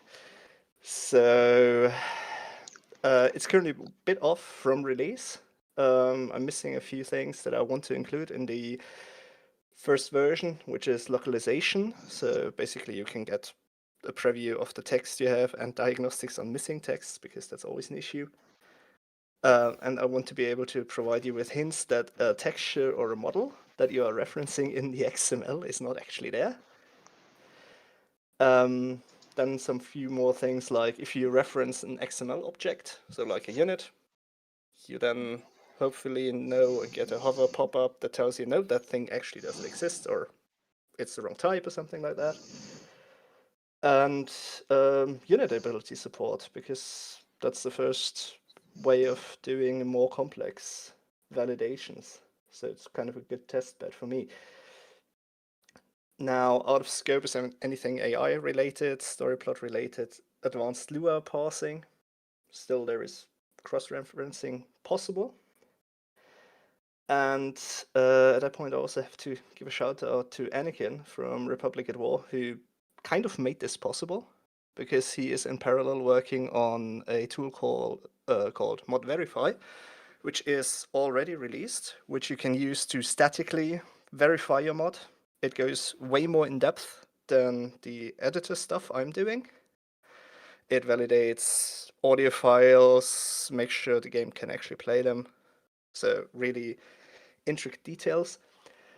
And in that endeavor, he implemented a library that reproduces the absolutely weird way the game loads files, which allowed me to reuse that code to actually provide you with references to what the game actually does. So thanks, Anakin. Yeah, but that's pretty much what's running and looping in the background. And I hope I can get a release out in the next weeks to some testers. That's really cool, Cad. I have a question though on it from a chat. Sure. VS Code in light mode, is this man okay? That's a good question, I think. Yeah. No, my eyes are not. That's why it's in light mode. But yeah. It works in dark mode too, I believe. Maybe. Unless I do like unit description preview, then it might be interesting. But yeah. The easiest time to mod Empire at War is 20 years after it released. Just in time. just in time, yeah. Technology marches on. All right. Well, thank you, Cad and Jordan. The particle editor tool has been updated by No spoil. by Dr. Nicker. Yeah. Later. Wow, Leo. Okay, Leo. Here's something you're allowed to talk about. Here's your maps. Oh, sorry. Okay, there had to be some leaks. No, yeah. Squeaking. Sigh. Oops. At least it's not my yeah. water heater leaking again. You can see the ISD, an indoor ISD map here, including corridors and the trash compactor based on the Death Star. Like the map will likely be reused for some of the FOTR missions that still use less than ideal ones, and yeah, IR content could be likely used represented here as well. But I think if a Death Star mission happens, it will get a dedicated map. There's something else in IR this is going to be used for. One thing to note with some of the upcoming space stuff we'll talk about and the galactic stuff is some elements are pulled from originally IR plans. So some of those were Imperial Reign previews, but also stuff being slightly closer to some of the plans in IR makes it easier to work on IR itself. Imperial Reign. So keep going. The other map that you could see was Yinkor. It'll go back. Or rather, the mission map of Yinkor, which is partially indoors, but there's nothing new to say there overly. Oh, and you can see here the work in progress BIS map, which is a bit depressing. Sadly, the background won't show up like this unless... Yeah. Okay, there is a way, but Puerto can likely reveal later on something more. Now you can see the mission map for DAC, where you fight World Devastator on ground. Oh, is this Vic's Mon Calamari map? No. Yeah. That unfortunately died, like the B3. Lost to time. So true. Like the B3, it will never appear. And here you can see Hilliard City, since the Thrawn campaign will have a bunch of missions, and one of them will be just walking through wood and fighting off Vonskers. There's on Mercury. Like people always wanted. Yeah, it's based on the K1 mission map from Rev. That isn't actually in the current version, right? We're still on 0.5. But so it's technically a new map. It counts. It counts. Leo leaking again. No. This was shown off half a year ago. This is fine. This is fully fine. We have a bunch of missions also planned that aren't shown here. One of the SD map, for example, is planned to be used for a mission where you have to kill a rogue after you kill Thrawn. So there's a nice tie-ups to everything. Spoilers. Wow, I can't believe you would spoil the Thrawn trilogy for me. It's only been like what? 30 But it was so artfully spoiled. He can't help himself from leaking. Fans of the Rogue Squadron games will be quite happy with the DAC ground mission. It's gonna be great. Eventually, all Star Wars games will be recreated in Empire at War. Yes, even that's the ones goal. that weren't officially made. Victory. Yeah, It's a hot racer game. Oh, geez. The long campaign. Hold on, I'll loop back to the front. It's great. It's going to be great. Once we get the button press XML events, we can There you make go. the first-person shooter version of the game. So that'll be good. Now, Yeah, the year is unfortunately, I couldn't 2043. get a Mon Calamari map in. But I did manage to get this really obscure Legends planet called DAC. Wow! I feel like some people asked me about it. But, What? This is so like watery yeah. and full of water. Hopefully it looks cool. So you're playing underwater? How can you shoot the ground? How does the turbo lasers hit the ground? Unfortunately, So Our TIE if we bombers zoom back, you will see you are inside a nice air bubble, courtesy of a reuse of Leo's Galaxy level shield props. Now the It's next from one, Victoria. it's from Vic. Sorry, Vic. Yes. Anyways, Good, Vic. the next one is my consolation prize to Porto, because I promised I would do a Coruscant map based on the Macquarie art, and I realized people would get angry at that because it wouldn't be a Coruscant that looks like Coruscant. So I compromised. Be able to tell the difference. And did Had Abaddon, which was the original name. And Yabba dabba lastly, yeah, which is interesting. It ended up being a compromise of the Wizards of the Coast sourcebook comments, how Legacy depicted it, and the original art. So I think that ended up looking kind of cool. And the last one is Pacia, which was kind of a blank slate. So I took some implications that they might have exported and imported some stuff from Dathomir in, and went for kind of a blank slate city. But what's interesting on this is we already kind of went past it, but you can see some of the new props used, like the gantries and Rhino's new core building props, which look really, really nice and are definitely a major aesthetic upgrade over some of the base game ones. So yeah, quite cool. The modelers have done a great job of adding things this cycle that I think really increases the sort of aesthetic cohesion of a lot of stuff. And I'm excited to do some more work on that in the future. Are we going You know, forward I with can't help to being- notice on the DAC screenshots you didn't use the updated order on props. No, I think I took these pictures on a branch that was older. Could have done Are new we ones. going forward with Pacha being a Korean planet? Yes. Okay, this is good to know. Then I'll mark it down in the other GCs as well, actually. Oh yeah, I guess it can be for Devian. I wasn't even thinking about that. But anyways, yeah. Very cool. How does it all connect back to Devian? It always comes back to Devian. Devian bases his aesthetic off of, and like even his name off of the Caranth Impalers, which were like the honor guard of the Pacian Empire, which exists as 3 sentences of sourcebook slop. But you know, that's just how Star Wars is. Aren't we even Take using like a couple of bucks to write that slop? the Pachians will be a minor subfaction, a minor faction in Rev? Yeah, in Rev, which is partly why I made the map.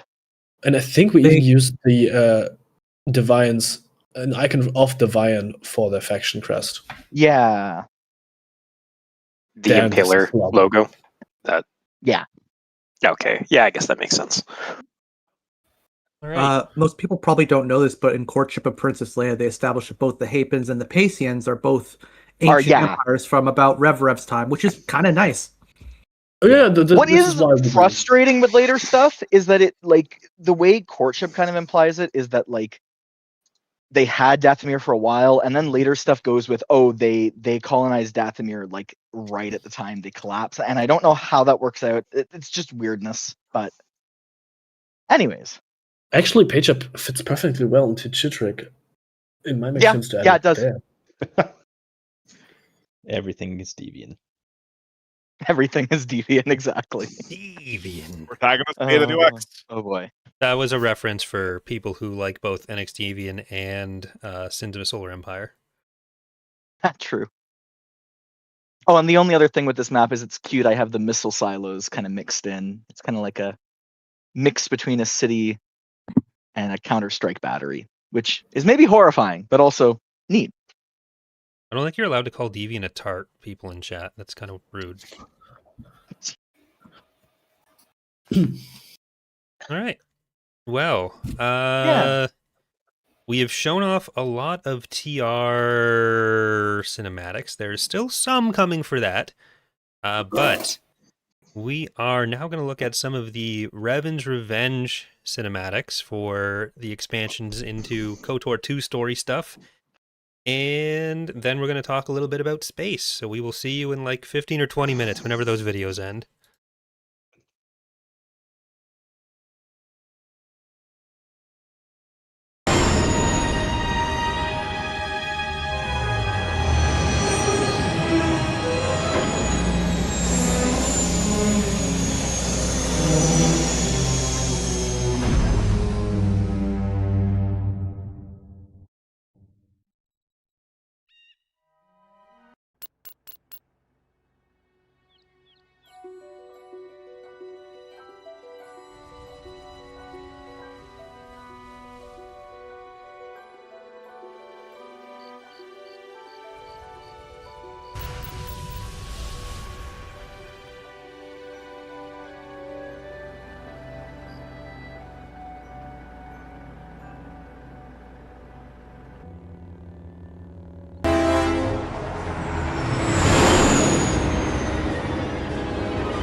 expose the trap.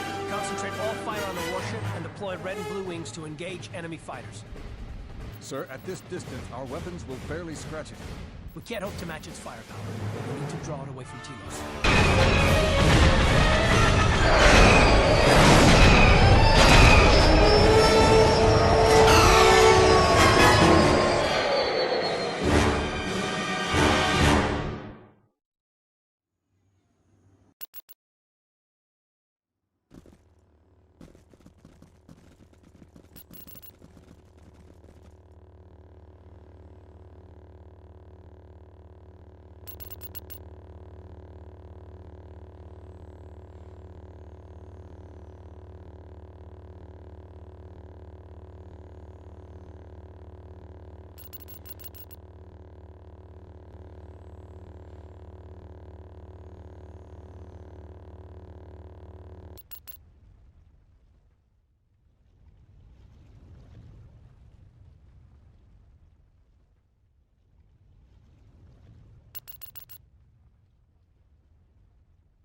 In the prior video, we had a broad level overview of the galactic changes and the goals for them coming to Empire War Expanded in the 0.0 versions, and in this video we're going to build on that by addressing some of the space tactical changes. Keep in mind though, everything you'll be seeing and hearing is very much a work in progress. The biggest thing to talk about is a full revamp of space maps, from both a visual and gameplay perspective. Things like asteroid props have been remodeled and asteroid fields have been rescaled to match different weapon firing ranges, while other types of obstacles and capturables will also be used to add more life to space maps. Mr. Puerto Rican's work on new methods for space skydomes and lighting have also started going in-game on a few different test maps. Skydomes and planet models are some of the oldest things still in the mods, with many of the current ones as of 3.5 having been around in our original 1.0 release about 16 years ago, and the current asteroid models have been around for about a decade themselves, so this should be a significant visual upgrade. While we're looking to improve visual fidelity, we also want to make sure everything remains readable, so as we develop the maps we'll be focusing on making sure everything stays clear and visible. Step 1 in these reworks, though, has been to start doing direct conversions of existing map layouts to test some of the visual elements, as well as to do specific function testing for some of the space mechanical changes. But once we have all the gameplay and visuals more locked down, we'll be starting on a full set of all new space maps, with gameplay elements helping to address some long-standing complaints with space battles in the mods. Basically, the most fun battles are the ones where either side can win, and map design with things like capturable objects and structures help make that more possible, even in situations where one side significantly outnumbers the other. Elements like Butana Hutta and the Empire of the Hand's Phalanx defense, which we've added over the last few releases along with some other new galactic mechanics, will help add some more dynamic events to battles, and this includes the return of three-way space battles. But the maps themselves should also play a significant role in making the battles more dynamic. The core idea here is to widen the proportion of battles which feel like they can go either direction. One thing we don't want to do for that is just use space stations to fill up a bunch of extra power. Structures on their own tend to just become a kind of stat check. You need this much power to break through, and they're not the most engaging thing. That being said, capturable structures or even pre-built structures around the map can be a better way to start pulling units in different directions and become a focal point for different offenses or defenses within a battle. On top of these kinds of basic capturable or buildable elements, we're also hoping to encourage some other kinds of zone control in a similar way to reinforcement points on the ground via a separate type of capturable, hyperlane exits. These capturable areas can play a few roles. For one, there'll be a primary access point for things like the aforementioned Butana Hutta and allied support like Phalanx defense. They'd also be used in some in-battle events for things like convoy exit points on a map. But we're planning to use them to add a bit more gameplay around interdictors too.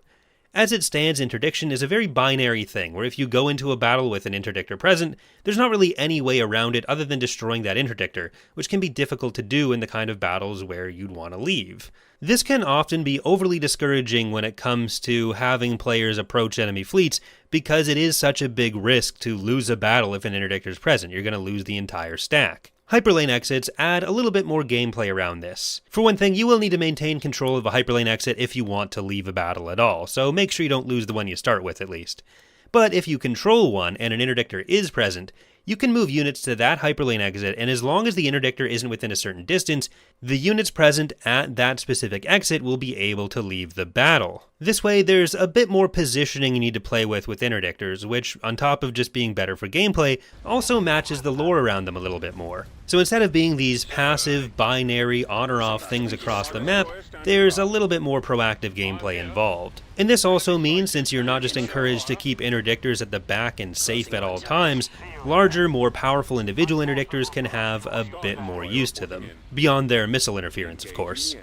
There's some other benefits we've also discussed giving interdictors, but those are still more in the hypothetical stage, so we'll talk about those if and when they go in. With such a focus on map control, there's another base game element we plan to reintroduce, Fog of War. Emphasizing maneuvering and map control is only so important if you can always see everything the enemy is doing, after all. When we disabled Fog of War initially, it was for one primary reason. It's just tedious to go to a planet with a level 1 station, wait for your unit to get across the map as a Pathfinder, and then do the same very simple station siege all the time. And we want to make sure that while we make the good battles more engaging, we don't add tedium to the worse battles or make them feel like a slog. To that end, there are some limitations on Fog of War and some ways we're going to be trying to guarantee that those problems don't come back. The exact specifics are always going to be subject to change, but you can generally expect some early battle or temporary map reveal based on the size of the defending force, and potentially some other ways to extend that or expand your map vision through things like subterfuge, which we talked about in the prior video. Again, the core idea here is to make sure we're making battles more engaging and have more of them become more dynamic. So we want to increase the number of battles where you're having interesting things going on. The flip side of that is that we also want to make sure you don't feel like you're wasting your time in the uninteresting parts. So again, we're going to be careful to try to make sure that nothing starts feeling like a slog. This will all come with some other adjustments to core unit-related mechanics. Some of these are aimed at making certain gameplay elements more clear and emphasizing the roles of different units, like a review of all ability types and how they're used, and even revisiting accuracy tiers a bit. While other changes will be geared towards attempting to make the AI use better composed fleets where possible. This can be tricky given the limited control we have over the underlying mechanisms with which the AI actually makes decisions on what to buy, but we've been debating and exploring certain possibilities internally on how we can use the tools we do have, so we'll see how that goes going forward. There's a lot going on in the 0.0 versions, and we're still relatively early in development, so I'm sure this and the galactic changes will cause some trepidation for longtime players, but while we can't answer every question just yet, we'll have a lot more information over the coming months as things get both solidified as plans and then implemented moving forward. Thanks for watching, and I hope to see you next time. In the prior video, we had a broad level Man, if you pay attention to what it said, you will know you cannot just instantly leave. I just realized with all regardless the of new whether tool interdictors releases are- that everybody is doing, if Petro ever released the executable source code, we would probably stop actually making productive stuff for the mod. Might be a little bit of a problem. Yeah, stop. I definitely Yeah. lots of productive. I really hinder our progress. Yeah, so to the concern that interdictors would be useless, they would not be. It's just you actually have to do something with them sometimes. So, God forbid. I don't like doing stuff. That's shame on you. I don't like Playing this a at all. game, That's you why- say. That's why I play Empire at War. Yeah, so that is kind of the basics of what we're doing with space stuff. So we've got some other screenshots here of some of the space map stuff that Porter's been working on for both the way the planets work, which is something you can also see in Age of the Empire. They're using a similar style. The particles are all being updated by Dr. Nickers, who is the one who did our prior set of particles as well. And his particles have kind of been the standard in Empire War mods. If you ever want to see if another mod has used those particles, just go into their files and search for Blarg. Blarg. Any How do you mod, spell you look that? for Blarg, you find her stuff. But yeah. So the Blarg is unfortunately going away. Can I talk about You may. some of the space stuff?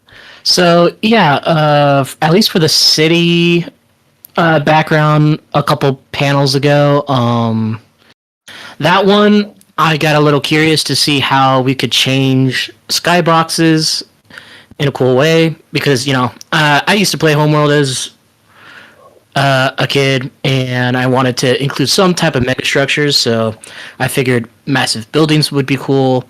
So I generated a big city using Tokyo as an example, and duplicated it a few times and took a picture or a render and threw it into the game to see how it would work. It works pretty well, I would say. That's also a work in progress. That's not going to be in the mod necessarily, but you'll definitely see something similar. What else? Oh yeah, for O'Neill cylinder when Porto. For new planets, I also figured out how to get low orbit planets from the primary sky dome into the secondary sky dome, so that way you can use all the base game primary sky domes or any primary sky domes you have, and include low orbit planets. Bob and I really tried to figure out why they didn't work at first, but it turns out we were just exporting some stuff wrong, and now they sort of work, but then I exported all of them wrong again, so I have to fix that. So yeah, there's just a lot you can do now with sky domes and planets, and yeah, there's I've been chipping away at this. I wish I had a little bit more, but I think we've made pretty good progress so far. Again, there's not going to be any performance issues. If there are performance issues, we're going to fix that. It's just one singular image, so don't worry about that. Yeah, so if there were any difference to performance, it'd be from poly counts in the props, but they're not that far off from what they were before in prop counts. So it should look a lot better without being a significantly different impact on your system. The biggest performance concern is once again going to remain CPU usage, not anything else. Just to clarify, with this update, we are enforcing that you use DLSS4 and multi-frame generation. Every frame you have to go to Quad and say, please generate the next Empire at War image for me. If I just generate my whole game here, just make You got to make sure it doesn't forget some of your units between frames too, Really keeps you on your toes for the battle. Why do my infantry have 6 fingers now? Your infantry just disappeared for 30 seconds and then showed up duplicated 6 frames later, despite time traveling. It's okay. Go back a couple, Corey. Minor thing, there's one map where you saw it a bit grayish, the space. This is really cool because this is based on other space. Yeah. So it will likely just appear as a skirmish map, but we will be the first mod to feature other space. This is peak Empire at War slop. Could you go back a couple, Corey? I love slop. Which one am I looking for? The Hurricane. So yeah, that one, I was kind of lost for inspiration, and then I saw one of Angelos's renders of like of the Clone Wars Mon Cal battle where the acclimators land on the ground, and I tried to replicate that in a sky dome, but oceans don't really look good as a still image, so I decided to make a very, very, very low orbit and added a hurricane in there just for the effect, and I think it came out really nice. And And then the next image, I also made a daytime Bespin as well. So you can look forward to that. All right. So something that's been coming up in a lot of these videos and images is that Victoria has redone all of the Star Destroyer models. So in this little cycle, you'll see some of those coming up in a bit more detail. But that's a minor. Also, all the other TR and FOTR related images, renders, including a ton All of the fighters Y-wings. Yeah, Rhino I didn't put mean to together. do all of these. love I just thought I want to do a Y-wing, and it kind of devolved into every Y-wing. And then everyone forced you to do every Y-wing. I understand. Well, Yeah. we had a bunch of Y-wing types already in, and then people who did not make them or know about them got confused and asked Rhino to do stuff, and then the people who, yeah. You all Y-wings are fun. collectively held a blaster to the back of your head. Many Y-wings. There's 10 minutes worth of these renders, so you better find stuff to talk about, guys. Rhino, did you make it so that all your... Oh no, you didn't. No, I can't reveal those yet. Never mind. Point star slop. Those are at the end. Point star slop, so true. No, quiet. I would just say in general that all the other modelers have been on a crusade to also get rid of my models from the mod, which very sensible. Most of those. I'm are sorry. aged. I didn't mean most of them to. now are about half the age of this anniversary, so it's about time. I didn't mean to. I mean, I did ask you, and you said Oh, okay. I know. I did say okay. It's for Higher than meta. the DX9. Yeah. One of the the first set of or I guess the second set of ISD models we had, Dr. Knickers made and posted work in progress shots of, and then someone accused us of stealing them just because they looked too good. Wasn't accusing us of taking them from anywhere in particular, just like they must have been stolen because they were too good. In which context? Just on the ModDB render page. If you ever wanted to just see angry posting, the place to go was Mod Database. Or Steam. Well, the place to go in the past was ModDB, now it's Steam. Oh, originally it was So- AW files. That was the best one. File. The Also, A-Wing we're is gonna one get the that needed an Battlefront update droids. though, because that was an old one. As much as Bob was complaining about his Y-Wing, the Y-Wing was like one of the ones that had been updated, and most of the ones were still the even older set. So I'm Ryan, happy to did you see do my the- R22 get replaced. 'Cause Did you do the sequel trilogy A-Wing? No. Shame on you. No. Wow. And It's since got this has Ray come of up a lot, It's so different. release date questions. We will not be able to provide a release date until we're basically done the version. Like, we never give release dates until we're in beta, and we are still fairly early on in this release cycle. Technically, we have a lot of the assets done, but a lot of the actual in-game work is a bit earlier on because it was only like March that we solved the save crash issue in 3.5, which took up, like, we couldn't really progress on a lot of stuff until that was done, and fixing that involved a lot of undoing other stuff that we then had to redo. So you can kind of see with the kind of work in progress nature of the space maps and the galactic preview that we're not done with any of this stuff, so we can't send it off to you guys yet. Is And the these are some A8 pretty a, major. Oh, good. Sorry.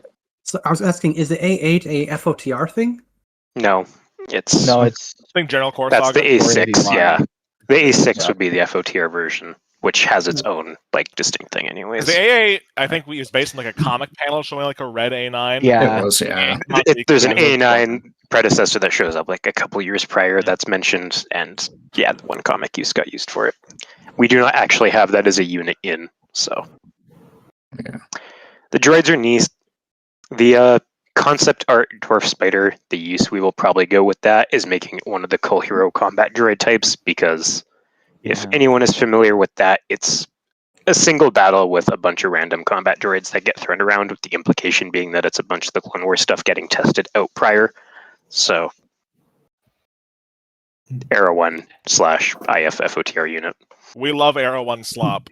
Well, Oh my God. FOTR getting stuff that can be in FOTR and not TR is nice also. So Maybe we can also integrate them when we enhance the CIS government mechanics a bit more.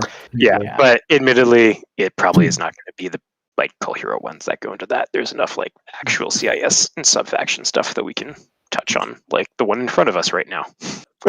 Yeah. This thing? Yeah. Exactly. This thing. Yeah. Yeah. Yeah. Yeah. This looks like a toys left. lawnmower.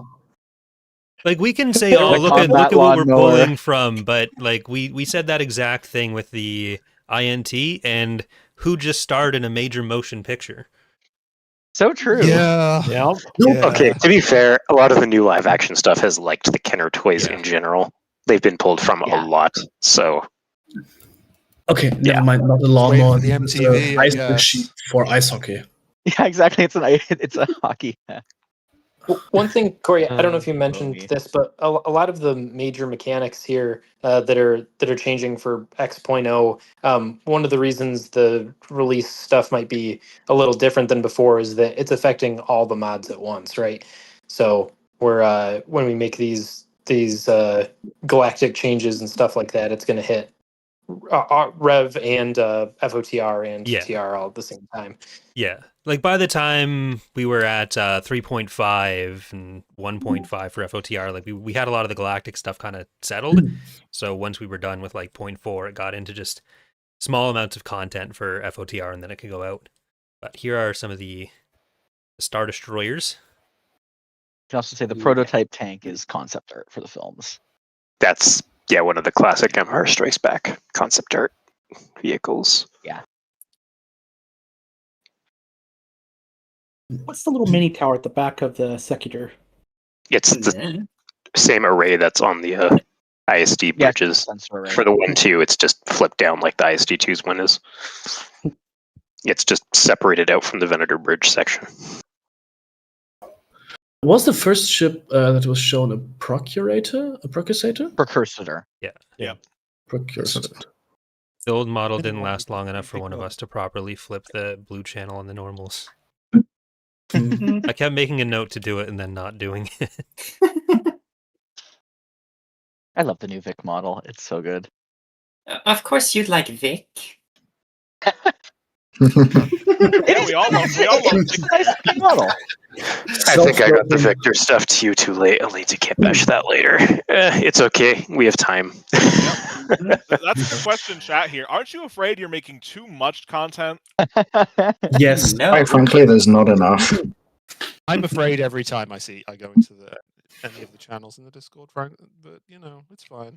It's fine. I think that line has been crossed years ago. There's too many Imperials, but no one ever agrees with me when I say that. Oh, some of us agree. Not Leo specifically, but only there were other interesting things. Vic really only likes the fascists. Oh my god. Totally. True. We all love fascists here.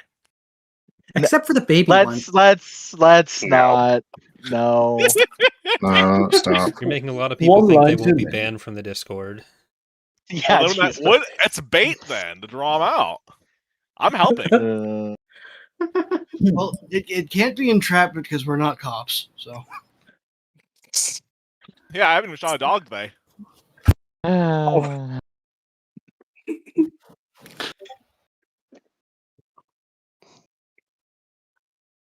Are we missing any Star Destroyer analogs at this point? Yes.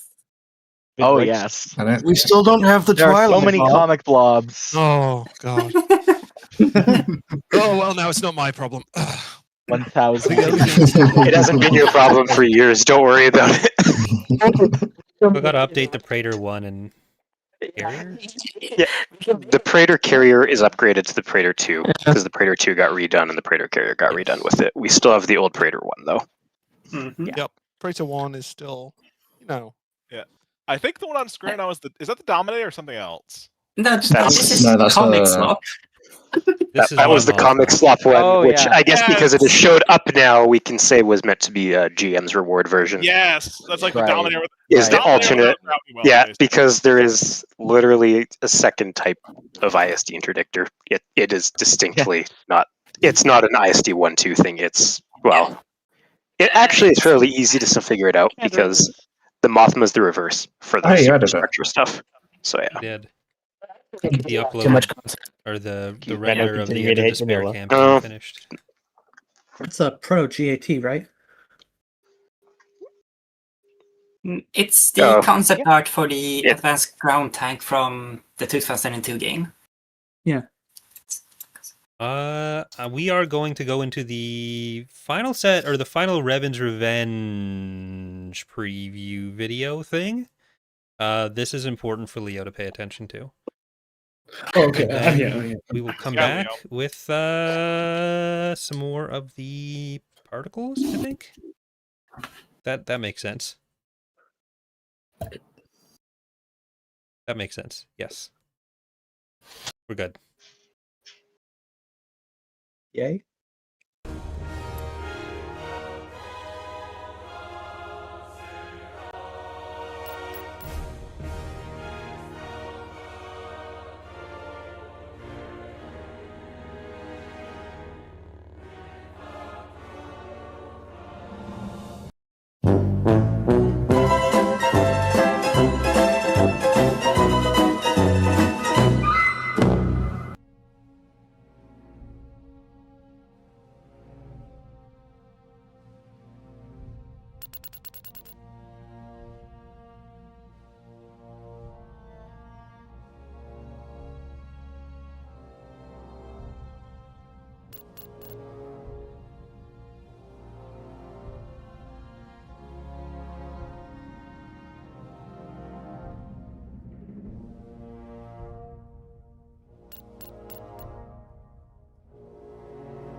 I am more powerful than any Jedi!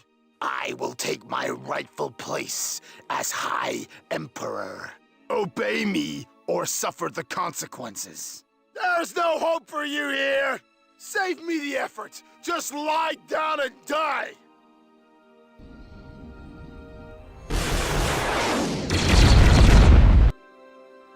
Chayla Squadron reporting. Starfighters standing by. Your orders? Ha, I hear you. Squadron moving out. Flight systems engage. On my way. The Chimera is fully at your command, Admiral. This is not a cattle market on Shamhi, Lieutenant Tashel. This is the bridge of an Imperial Star Destroyer. Right to rule, one of the oldest in the fleet, like me. You may win the occasional battle against us, but the Empire will always strike back. Saboth Destroyer here. You want a job done? Dirty deeds done dirt cheap. We copy. We'll take the job. Underway. No one escapes Saboth Squadron. We'll crush these vermin.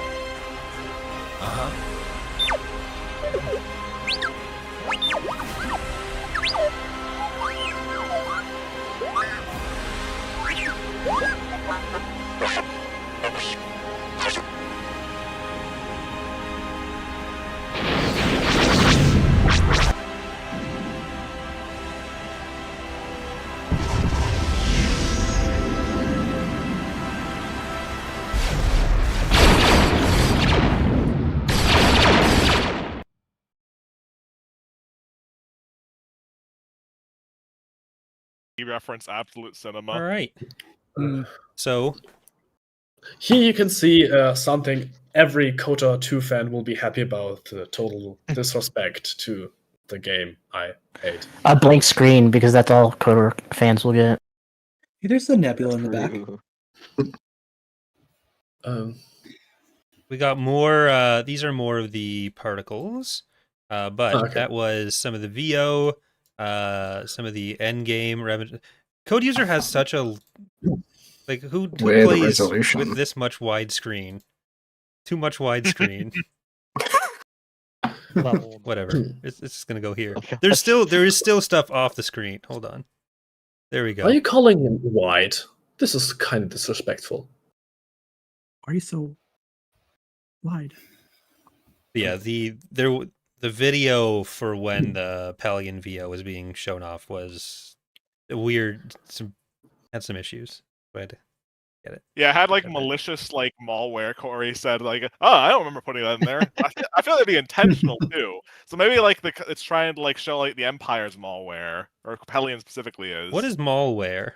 Is that like? I think it's a line that has I think yeah. It's Clone Wars slop. It's thing is I on. think they're Jared's calling it castle. Shadow of Lordware nowadays. Yeah, I think Like, overlay of it. Maul usually wears a kind of a kimono sort of thing. Yeah, I thought malware was just discount Hot Topic. Clone Wars slop. Not since like Clone Wars slop everywhere. 2005.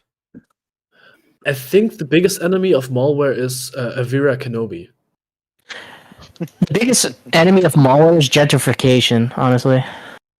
When you think about it. No, Amazon. Well, yeah, that's true.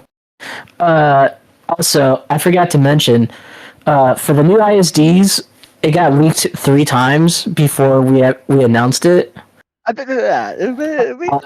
Corey and I leaked it with the planet previews, and It's not leaking when I do it. It's not Yeah, illegal sure. when the president does it. and someone else, I'm not going to name names, someone else leaked the argument. I'm not going to name names. But Fredo, you can't legally call it a leak if I posted it on ArtStation 2 years ago. Actually, wait, yeah! Wait! You made me feel so bad about posting a Blender image! Oh my god, Cordo! I'm in on 1 point. You got Gaston, Gate Cap, and Girl Boss! Oh my god! I had to fake an excuse about technical issues in Blender to explain why. Yeah, that was really funny! Oh my god. Vic, to be fair, your laptop has so many technical issues, this is not faking. Oh.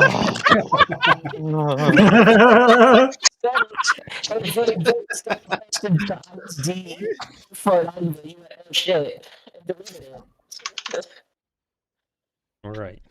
Well, This will be a day long. This team has no secrecy. more models, including a bunch what- of structures. Emplacements is what I called them, but they're kind of Build pad structures. turrets.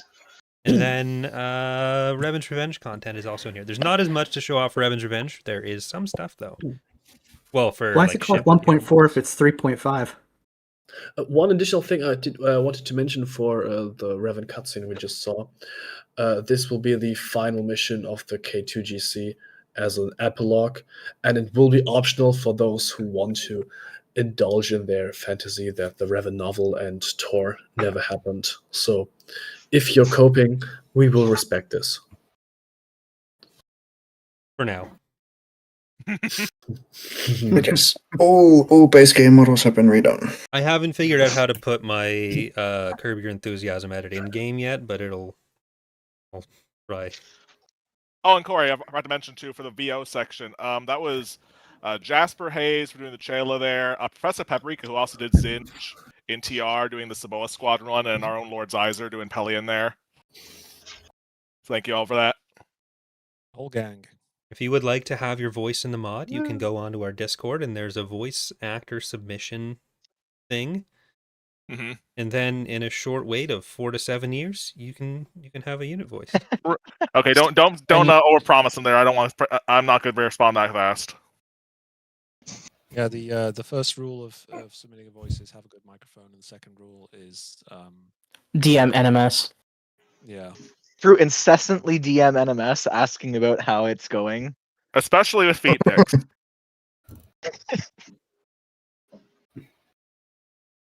Randomness is the reason we got rid of the Fleet Picks channel. Yeah, I love Quentin Tarantino.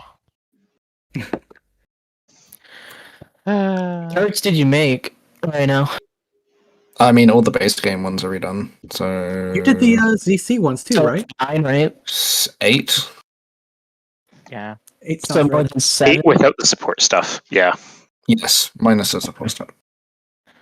Yeah, we still Which need are mostly shared. so we still need the Not back the, to plus droid repair combo building. Not the MDU ones either, right? No, I didn't do those. Okay. Still need the MDU itself to be redone. Now there's a base game asset that we don't use at all. Does it count as a base game asset if no one used it and so no one's seen it? Oh. It was kind of hard to justify. That's true. Well, the Rebel. Well, had, eventually, like, obviously, a shield Rhino one, needs which to is good. release a pure model upgrade mod, which just replaces every model in base game. Bob, it keeps sounding like you're like walking away from your microphone when you start a sentence. I'm not. It's on a headset. It's just, I guess, it's just doing some stupid shit. Yeah, it's like you're moving back and forth, like it's talking stupid shit like this. There's some sort of attenuation or noise gate that's. He only said it's on a headset, not that he is wearing the headset. Let's try that. That does sound more loud. Like, say a longer sentence. Testing, 1, 2, 3. Nope, you're still leaving. It still fades, but it sounds better. You trail off the longer you talk. I like these ZC turrets, but I have no idea where we'll use them. We just IF ones, but yeah. Yeah. And these are two Sith ships for Revan's Revenge. There's this one. Comic blobs. Comic blobs, indeed. Sith ships 5 times fast. I didn't do a good job rendering them, but I rendered them like 2 days ago, and I would. This took a lot more setup than you'd think. Do they not have shadows in Canada? Well, this is Corellian. Ask Thank you. Philoraptor about the rendering setup. I just pressed the render button. I didn't want to break anything. I really did for something, I guess.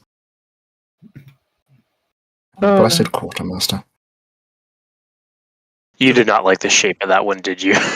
No, I really didn't. It took a while to figure it out. The Quartermaster will be used as a kind of like the giraffe mid-tier, is vendor. So this is based The off Theta of the Theta Star Destroyer type thingy from the comics, and we're gonna have, I think, 2 versions of it. Need to turn on AO for untextured mod. Okay, well, there we go. But yeah. So yeah, there's a comic ship is it just in War or is it in Okay, it's a different design. People just got confused between the 2 triangles, is what it was. Yeah. They're different ships. Yeah, there's 2 different ships. Like, they're in the same comic series as different ships, too. So, yeah. This one's the And Fate one. just does not make any sense. As not particularly surprising with comic ships, also. Yeah. We're kind of It's drawn using entirely straight lines, but straight lines that cannot physically exist. comics. But yeah, so we're basically It's a fairly treating it fun and dark as version. in line with the Stalwart, like being a kind of same manufacturer kind of deal. Yeah. This For is the this one. Republic military version. Which will also mean so this is kind of going into the military space that the Swiftsure is in now, and the Swiftsure would be going to more of a support kind of role. It's kind of the general goal there. Like, we're hoping to have 3 or 4 new space units for all the playable factions, but that's kind of the goal for RR. And there's those models. So Keelhaul, you have more maps. Okay. This one is Follis. So I was trying to look up information on the planet Mafout, and Wikipedia claims that Mafout appears in the comic. Well, I don't remember the name, honestly, but I read it, and it does technically appear, if you want to interpret that way, as a dot on a map, an unlabeled dot on a map of the galaxy. And so I edited it out of the article, and then I got yelled at by a Wikipedia mod because it matches the Essential Atlas map. And so, yeah, Wikipedia fucking sucks sometimes. So I read the entire comic, wasting my time looking for a visual appearance that doesn't exist, because apparently dots on pictures of the galaxy count as appearances now. Anyway, I didn't like the comic, if I'm being honest, but I kind of got like an inspiration for how to do the map. And as I looked through it closer, I realized the planet, technically, if you want to squint, does have dinosaurs, so that's kind of cool. This was the map I worked on. This is the wrong map. This is... oh my god, it's Steve. Fullest is the green and urban one. Basically, this was the map I worked on after Trandosha and Mykonos, and I was like, oh, well... And I was working on it without testing it for so long because I didn't really want to mess with anything because of the state of the master branch or whatever. So I just If you just kept say working because on of it the more state and of more. master, it makes it sound like I was upset or something. I don't make them call me that. It's the branch Master name. was most We're being displeased. clear. These people don't Master know what was Git most is. You need to explain that first. Master whips It's and the beats system us. that, yeah, it's the system that tells everybody what to do and when they can do it. Yeah, and when someone Anyway. sends you a pizza, you're free.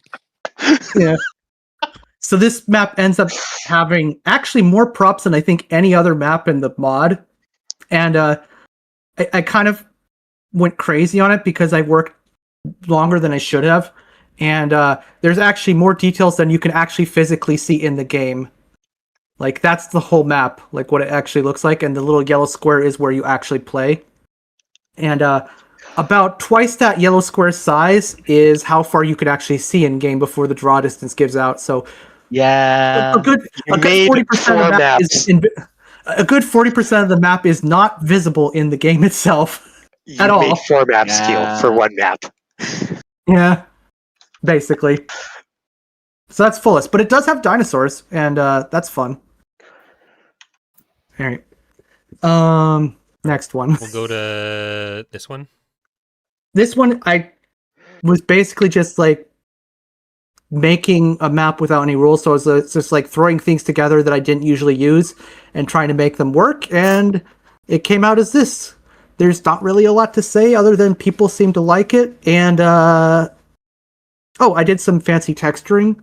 I think people want me to make a video on it, but then I looked at it and I was like, there's nothing I can say here. But maybe I'll do a tutorial on the texturing. Tentacles. Yeah, I mean, there's tentacles on other maps too, but Steve. Yeah. I do like. I included Steve because I usually use him as like a gimmick to reveal the whole map, but then hide him from the camera. But in this case, I thought, this map is so weird, I'll just have Steve featured front and center. So for those who don't know, Steve is the game. When you installed the map editor, I think it would install Steve's EaWX mod, which is one of the EAW devs like making an example mod so people would know what to do. It was a giant EaWX. And so Steve has become a minor celebrity over the years. And he is now old enough to drink in the United States. Oh boy. And I mean, I'm Or pretty sure he almost. uses the Next ground year. model of the cheat unit. I'm pretty sure he's using the ground model for that. So Bonadan was the most used map in the mod because it was on 3 planets that all happened to be very common. And one of them was Bomus Cori. And so I was like, what is Bomus Cori? So I decided to look it up and work it, and I realized, everyone knows Bomus Cori, just nobody knows it by name. And it's the planet that appears in the 2003 Clone Wars cartoon where the guy says, I wonder how many they're going to send. They're going to need 100 Jedi, an army of Jedi. And then it's just Anakin and Obi-Wan. It's that planet. You've all seen it. You just don't know its name. I love that scene. I think you mean it's the planet where Utok's Prince Ewok lost. That too. So I'm actually working on a video on it, and I was going to have that done 2 weeks ago, but then I realized I'm lazy, and it also ended up being a very long video. But it's a pretty cool map, and you will learn more if you watch the video. But yeah, it's the map, the planet from they'll need an army of Jedi clip that everyone's seen. Fun fact, it has been depicted once in lore, but mostly just because I think Essential Guide to Warfare stole a screenshot from an Empire at War mod. Yeah, the early ones. I covered that in the video. But yeah, it's basically it's basically a picture just flipped. I'm not even sure that was meant to be Bomus Cori in the context, because it's like a live action shot with Anakin, Obi-Wan, and Ahsoka edited in, and then they're just like analyzing a holo map of a fortress, and then the fortress is that Empire War map that somebody had made. Yes, but what's funny is if you want to go like down that route, that's maybe not even Anakin, Obi-Wan, and Ahsoka and Rex, because it's just labeled Republic soldiers analyze a CIS fortress. So it's technically not even confirmed to be Anakin and Obi-Wan and Ahsoka. Anyway, we all I love feel Star like Wars here. on that, from context, you can kind of say. As opposed to like, the planet there's a lot is of scenes. There's a lot of between scenes the person in. is the person they look like versus the planet is clearly the exact same use of an Empire War mod map that got hijacked and rendered as a hologram for a different art piece. There's a lot of scenes in like Revenge of the Sith where they don't say, "Oh, it's Anakin and Obi-Wan walking into the room now." You just kind of pick up from context. We just got 4 new characters we can I don't know. use, I think but every letting scene you introduces model. a new cast of characters. This is why you can't hold Anakin accountable for what he did to the Tusken Raiders. Because do we really know that was the same Anakin? No, that was Darth Vader. This is Yeah, how we so use true. the logic to invent new Star Destroyer types, so. Anakin was hot as Hayden Christensen, so we can't blame it for anything. This is the book talk logic. Here is the specific Empire War one in context too, if people are curious. We also have the tall Luke conspiracy, so that's something. All right, we got one Did more we make set the Luke of, model slightly taller? Yes. Excellent. We got one more set of cutscenes, and then one more little set of models, and so we'll jump to Operation Shadow Hand now. Zayst. I am.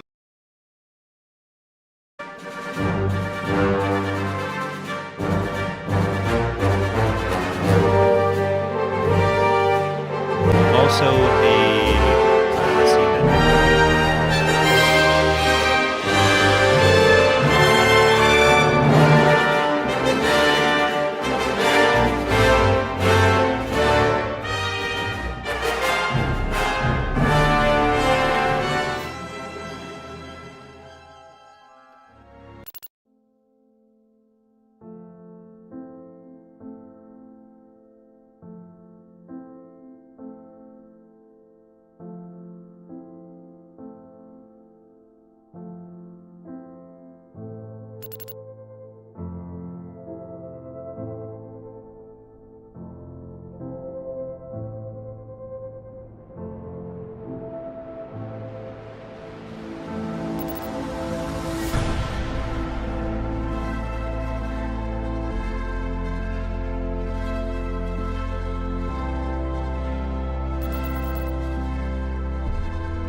All right. There we go. MPJ's brand is coming to The one Fortnite. legend, the baller. Brand of the theme, my beloved. You can start the mission for Operation Shadow Hand. Palpatine is stored in the balls. All right. So the final bit of preview we have here is 44 different astromech droids. This is what Rhino does when you leave him alone. Yes. That's why we have to tell them to make Y-Wing models instead. Yeah. Yeah, exactly. In my defense, someone said just do them all, so I was like, okay. I'm shocked that you bothered to have to actually listen to him. every single one of them. Okay, actual Okay, question. this- Are we just this- are we just gonna make one prop and have it be a randomizer screen? Yeah, so we it's already just it's just the load map terrain thingy. Yeah. But yeah, so I didn't include canon. I did stop myself at some point. Oh, good. It's merely almost every single Legends R2 unit, and some non-R2 units think as well, I guess. It's everyone that is either depicted or have like this. These were specific colors here. Hello. Hi, Porto. Hello, Porto. I can hear you now. Hello. Hello. If anyone's curious, these are being randomized and just put into maps here and there, so you'll see random ones scattered around. It's also all the infantry for the R2 faction. Including the McDonald's one in the bottom right there. P3 Nut. Peanuts. That's disgusting. There's also a lot from Clone Wars Adventures, which had like the 7-11 skin, which was shown a little bit ago. So there's some really weird ones. Which I thought, you know, what? D2. Some of them also I've banned as never heard of The R2D2. P3 Nut one is, I think, meant to be a nutcracker more, given the teeth That and also beard. makes yes, that makes sense. Yep. Yeah, the old red coat nutcracker style. Yep. Rhino, can you confirm that when you click the specifically branded ones, it will take you to a QR code that you can scan to go to the website of the company directly? I can Only neither after the confirm nor check deny clears. that. Excellent. R7 is likely also another contender for just an escort spawn for Ahsoka. Like, some of them are very valid in those usages. Yeah, and if people noticed on the Y-Wings, the R2 head is on that. If you were vigilant enough. Well, it'll lead lots of the. Nearly leaked. There's a lot of astromech heads on fighter models, but they're now all going to be like 6 different iterations of it, depending on when the fighter was made.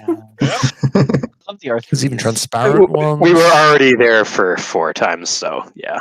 So you can get your sweet early, like late 90s, early 2000s tech fix with your R3 units. And since Rhino does... Good question. Did you do a Whistler skin? I forget. I did, yeah.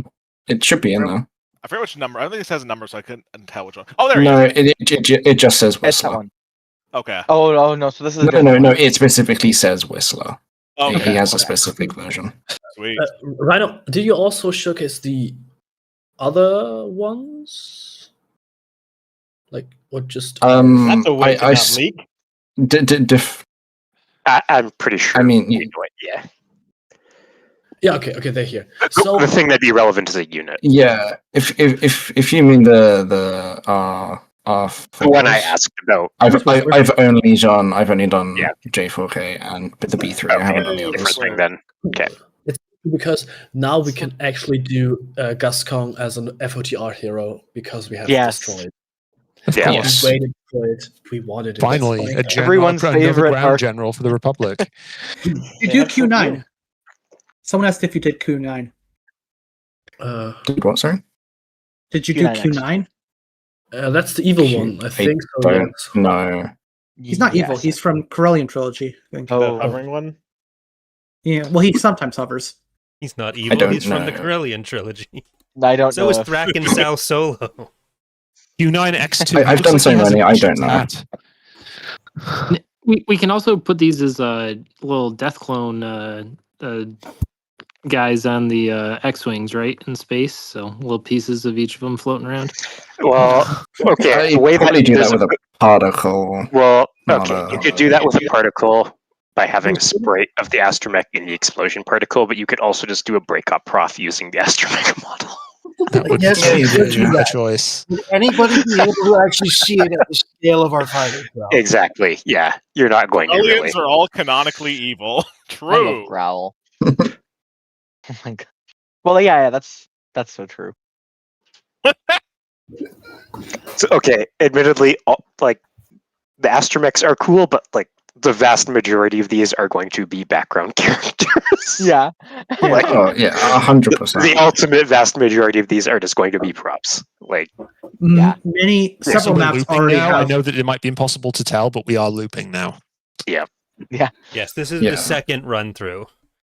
But, anyways, I mean, putting 4 of them on the same page really cuts down on time. yeah, it was It was originally like, what, 20 minutes, minutes, wasn't it? Yeah. So I had to do some time saving measures for some things. Somebody stop him. But yeah, so that is the content we're showing off today for our 20th anniversary, which I feel like we didn't really mention enough that it's been 20 years of this. That's 1 minute of astromechs per year. And someday we'll be done. I mean, That requires I us got to pick a stopping Yeah, point. when we're all dead. Yeah. If I pick a stopping point, well, we still I'll want to still do be it. here when all of you. One additional Yeah, like thing we've I got the wanted to mention. R5s, the R6, there's the R7s, the R8s, the really weird version that Nolan sent me with the turret on the top. True. There's loads more astromechs we can do. Blaster mechs are someone- cool. Anymore. Someone brought up that we use a certain remix a bit often. This is something we wanted to bring up because NMS actually, I feel you can say it yourself, NMS. Oh, sure, the- yeah. I the- contacted Daniel Chirlies, I think you pronounced his name. If I'm wrong there, Daniel. About using some of his remixes he made for original tracks he made for Star Wars Dark Empire, the comic. I believe it was also used in the anime adaptation some people might have seen here. It's on YouTube as well. Daniel's really generous and kind, letting us use that there for especially a lot of the mission stuff Leo was doing. So thank you very much, Daniel. Appreciate it. Thank you, Daniel. Yeah, so we're using the remixes legally and not just stealing it from YouTube. Yeah, and we're using them a lot because they're good. Unlike all the IP from Star Wars that we're using, which we are in fact using illegally, but yeah, but step they there don't is base. shut us down. A message from the government of Canada. Exactly. All right, so all the stuff that has been shown today, this stream will be available in VOD form, but for the active members of our Discord, all the team has been already throwing it all up in the Admiral's Lounge, which is a channel on the Discord where if you reach a certain level, you can see a bunch of stuff early. So some of this stuff has been shown off in that channel throughout the last year or so. But there'll be even more stuff to show off in the Holiday Con this year. I very much doubt we will have any releases before then. So technically the KOTOR 2 stuff was supposed to be shown off in the 2025 Holiday Con, the cutscenes there, but we just had so much to show at that point that it got pushed forward and went into an already longer stream. Yeah. So once We will again, definitely get enough stuff for the next 6 months to show a lot of stuff there. So if be nothing patient. else, we should have a lot of the basic systems done that we're like starting to show off today, and more more information on how some of those reworks will go, and then probably like Corey's preview playthroughs. Yeah, 16 more astromechs at the very least. We'll be ready. Oh, I'll do more. I'll do more. The holiday con will just do Astromechs for like 2 hours. Usually at this point in the stream, as we close down, is when I thank you all for the last year or 6 months of being part of this team. So the people in the call with me, not you people watching. Fuck you guys. But since this is the 20th anniversary, I will say that I probably wouldn't have done most of the things in my life that I've started doing. I wouldn't live where I live. I wouldn't have the job I have if I had not started this mod 20 years ago. So thank all of you for your contributions to that. And does this mean we get paid finally? No, fuck you. God, no. Can I get an IOU for free pizza at least? HR, I want HR here right now. Yes, Leo, what is it? We should start a union. I forgot this is HR. He's Someone said we should rename. This is the problem I have with this. Okay, HR1 cannot be self-appointed, and it's for the protection of the company, so it should be supporting me. I protect you, Corey. Look at all the great things I've done for you, like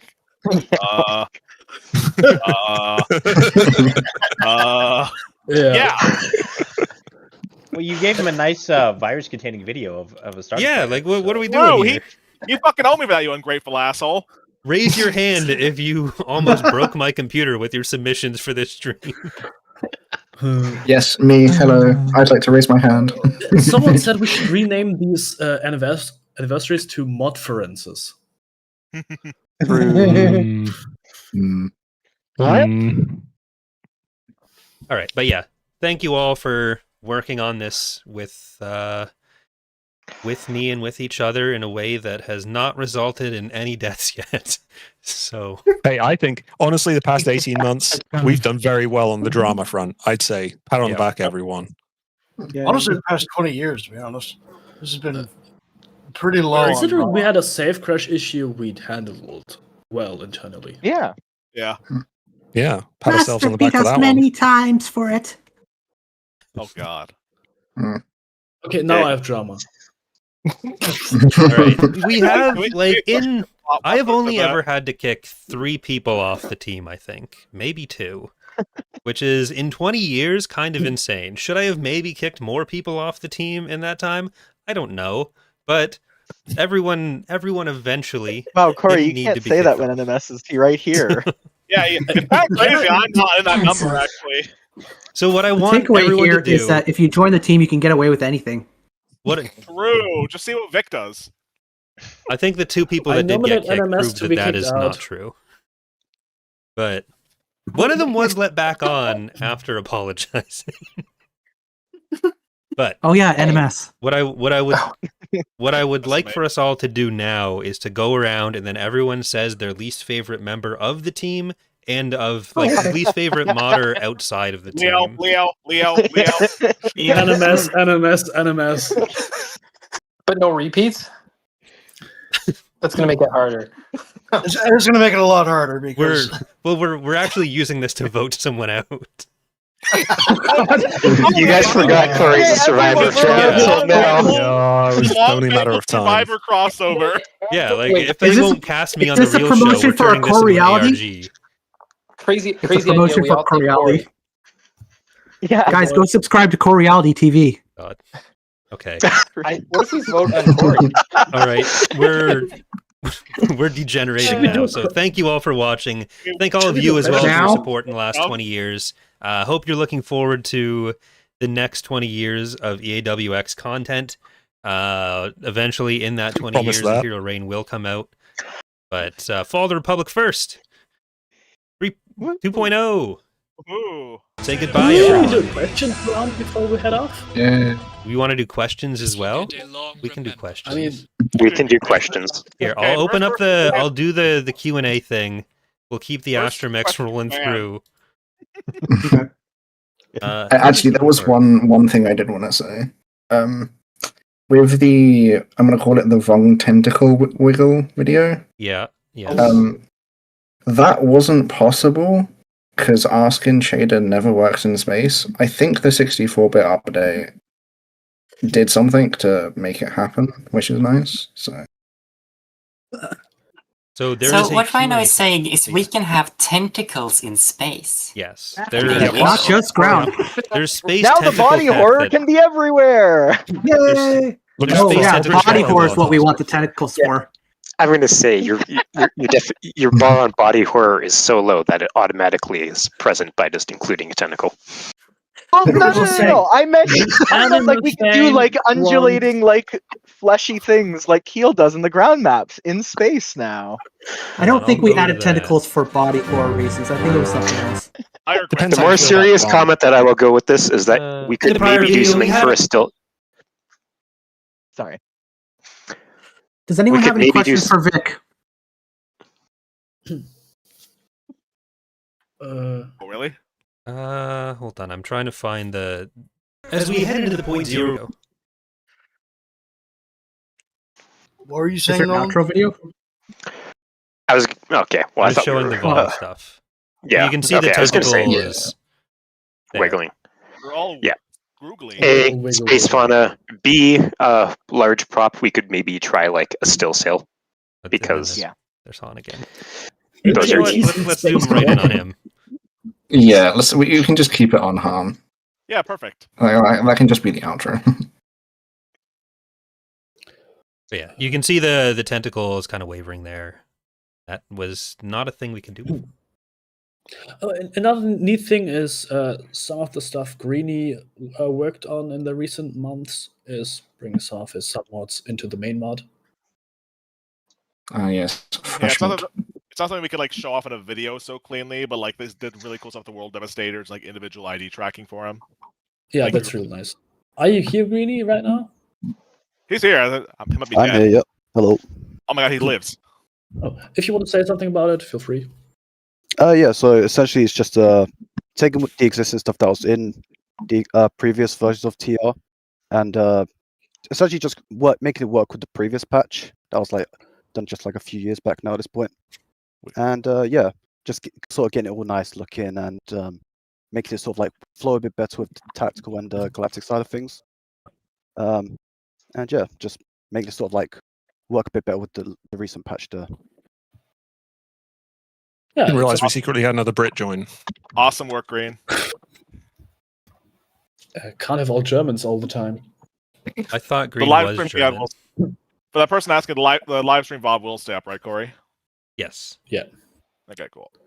Though historically the chat tends to break. Well, it's processing because it's such a long stream, but until we believe hit the that. Why 12-hour so mark, long? the actual stream should be fine. I'm also recording this. If something goes horribly wrong, I will re-upload it. But Oh, nice. so if you have a specific any- question you want to get in, I do have the actual Q&A section up. Clone faction, Yul Taranas, that is in Fall of the Republic. That is the Republic.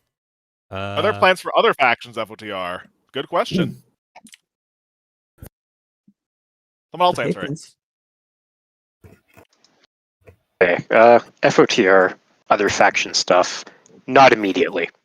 Like, long term, we could do more. Anyone who's playable in TR for the most part, except Empire of the Hand, because they don't really exist, kind of counts. Which unknown Republic. Yeah, Yavitha. Unknown regions is usually the big one that we bring up, in that lots of us would like to do stuff with it eventually, especially because most of the civilizations, especially the main ones, are extant. But the someone main take away two, our yeah, ability to ride. and yeah, the main two of FOTR is always going to be Rep and CIS, and the Clone Wars maps will always exist as a separate set of Clone Wars GC maps for that, regardless of what we add. Yeah. Not that the unknown region stuff would really show up in a normal galaxy map in the first place. So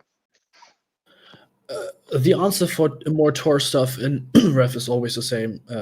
Maybe in the future we have no current. If it's plans relevant at for Rev, like same, yeah, like it's always less. That's like, not true. Is it something that exists in 300 years after KOTOR stuff that we're covering? No. Is it something that is from Tor the Source that exists in the time periods that we're covering? Yes. Like the Killix. Yeah. Which is, I guess, kind of the thing of separate the source from stuff in the source in terms of how it's presented, because... Well, that's a good one. Is there any hope for a Stark Hyperspace War GC? Most likely, it's hard to do and resource intense, and right now the resources are a bit spent in other areas. So not a no, but unlikely, right, in the short term. FOTR Era 1 stuff is getting more work every update, so eventually, Rhino made a maybe. couple things, yeah. The thing is, It's with also- Stark Hyperspace, it's not even Era 1, it's like Era Pre-Era -1. 1, Yeah. Well, I wouldn't even say it's pre-Era 1. It depends what you say Era 1 covers, but it's also just not really a big war, is the big issue. Yeah, there's like you There's the could maybe draw it out to expand to what like the comic covers as the Crisis is also not really much. It's three battles in 2 planets. So but the first question if you pulled from the poll expanded here. like sorry. Bombastic has asked, will there be more influence planet unique units? So I've kind of alluded to that earlier. We showed the Umbaran stuff, Umbaran soldier and some of the Umbaran tank whip. We'll be handling militia and influence units differently. So there will be more stuff, and you'll see how that works later. But it really always depends on when assets get done.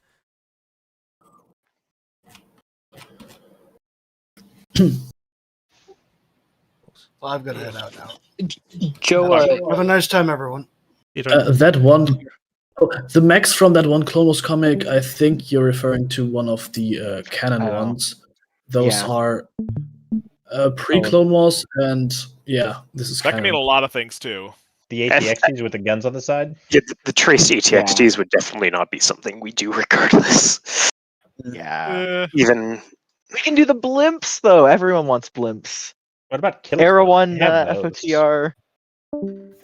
No. With the other blimps, like the slug thrower. I still blimps. want the garbage truck troop transports from the Han Solo adventures. As always, there's a That's ton our of things in fault. Star Wars that I everybody was gonna else say. wants for stuff. There will be some Tor content in the next Revan's Ranch update. We even showed stuff like Scourge and Vitiate. But again, if it's relevant for the Revan era. And yeah, Planet Destruction will likely come with, if it returns, it will come with Dark Saber, not the other one, Galaxy Gun, yes. More Republic and CIS non-clones, yes. I think we showed off the Gotham one's last anniversary stream also. So, Corey, Joe said keep up the great work. It's inspiring. We really appreciate all of Petro's continued work on in support of both modding and the game. Yes, for sure. Like we wouldn't still be able to make the mods without some of the more recent patches. Like whenever we've run into major roadblocks, Petroglyph's patches have made it possible to keep going. So it's always been appreciated, and they've always been really supportive of us and all the other mods out there. Very epic.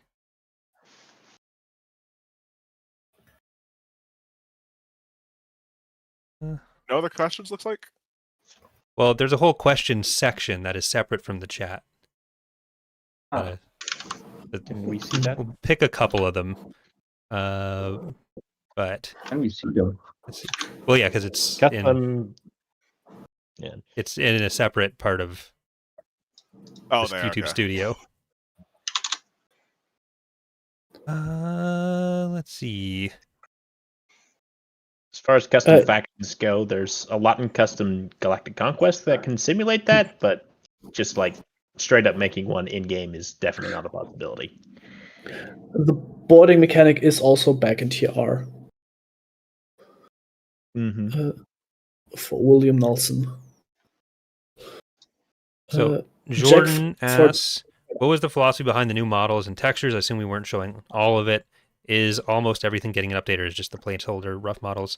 So we're definitely not redoing every model for any individual version. Older stuff tends to get redone than otherwise. Like if there are placeholder models, those tend to be higher priority, but it's kind of just what modelers feel like making. But there are literally hundreds, if not thousands, of models that would be impossible to have a development cycle that involves redoing all of them.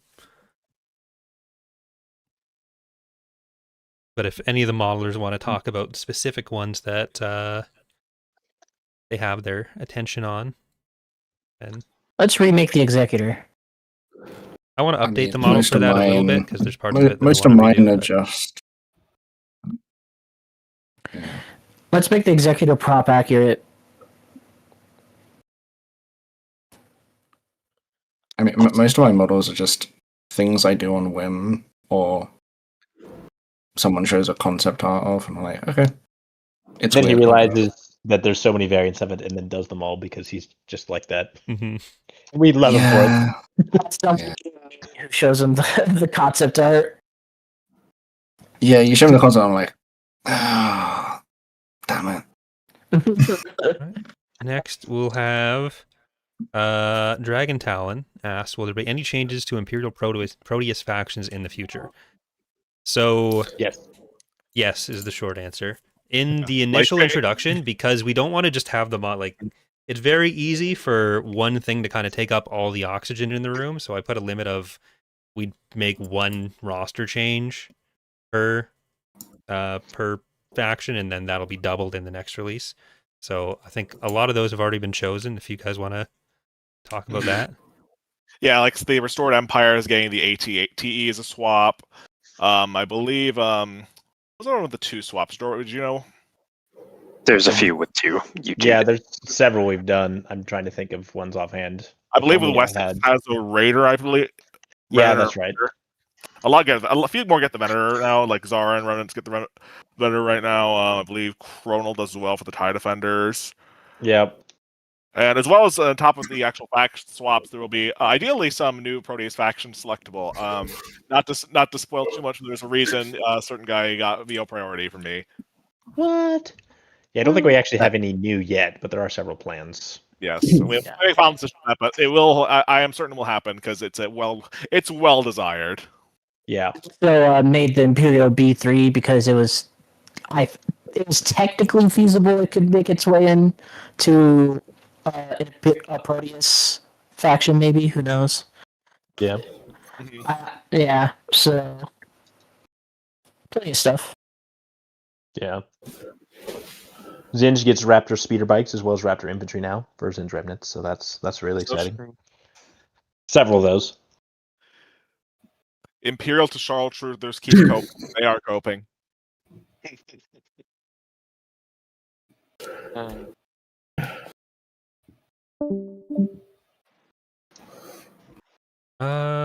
Here's one from Sapphire, who's asking, will we see more random missions? It would be nice to have more variety than just the constant attack this planet or this planet. So those we've always wanted to expand. They're kind of in a basic form now, but the big thing is that we generally want to tie them into other galactic mechanics and especially faction government mechanics, both in variety and in reward. So especially as different stuff happens with the tactical missions, there'll be ways to involve more of that with it. So one example in tying it into both different tactical elements and the galactic mechanics is that when you are allied, you will occasionally have your ally ask you to defend a planet for them. Like you'll have a trigger that there's an invasion coming to that planet, and then you'll have like a 3-way battle with that kind of thing. So those kinds of elements are ways we'd want to expand those kind of missions.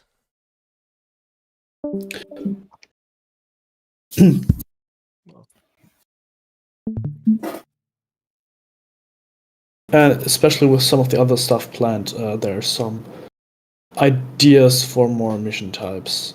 Like some things we didn't mention yet, I think, so can't say further, but there's just some stuff planned ahead.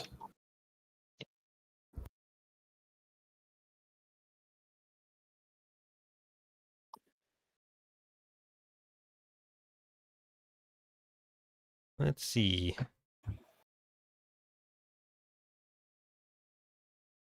Is Mon Calamari officially being called Dak the Mod, or are we still cowards? Good question. No, just in my map and in my heart of hearts. Will always be Mon Calamari. Yeah. The imperialism of the Empire at War X devs goes too deep. Yeah, it's crossingly lost when it did They get won't brought up in the allow poll. the true liberation of the many diverse peoples of Dak Oh my God, he's from going the on. language of their oppressors. We did at He's on least this get round. Sartananian sometimes in the earlier mods, so it's no longer Bastion whenever True, there's true. revenge. Okay, if Mont Calamari isn't called DAC, then I feel we shouldn't call Canada anymore and just call it Oh the my Greater God. US. That's enough out of you. Shut up. You know I'm right. No, you're not. It's the Greater US. Fight me. You know, I'm right, sitting in a pile of shit. Okay. No. All right. I think there are a bunch of other questions, but some are more specific about other things, or not the most interesting for a stream discussion. So I think we'll. It is fun though. Yes, I think we will leave it here. All right. Okay, even PG says Canada is the 51st state. I don't think that's how that works. Oh God. Leo. Based Petro Dev did say it. We respect Petro. Petrogods are basically our bosses. Just saying. Cut it. Whose mic just died there? I see photos. Yeah, Portos is like dying. It's only happening on Discord. I can't Yeah, tell if you're- it's like you're- his mic or he's you're like dying there. choking. That's actually a good question. Their final victory conditions will be basically turned off, and we're just going with manual declare victory. Well, like not with the man. shipyard. So from the player side, it won't be any different. If the only factions left are factions you are allied with, the game will end. It's just we have to trigger victory in the code. But from the player side, it's not going to look any different than it does now. Oh, okay, never mind. And we trigger victory all the time by calling it Mon Calamari, so it's pretty easy. Yeah, Okay, because this is a good one. otherwise it'd be like when you have factions allied, even like the possibility of them allying, the game will sometimes just end. So we had to disable victory, and then we trigger victory. Is my mic still freaking out? No, you sound better now. A little bit. It sounds fine on my end, so something between my computer and Discord is throwing a fit.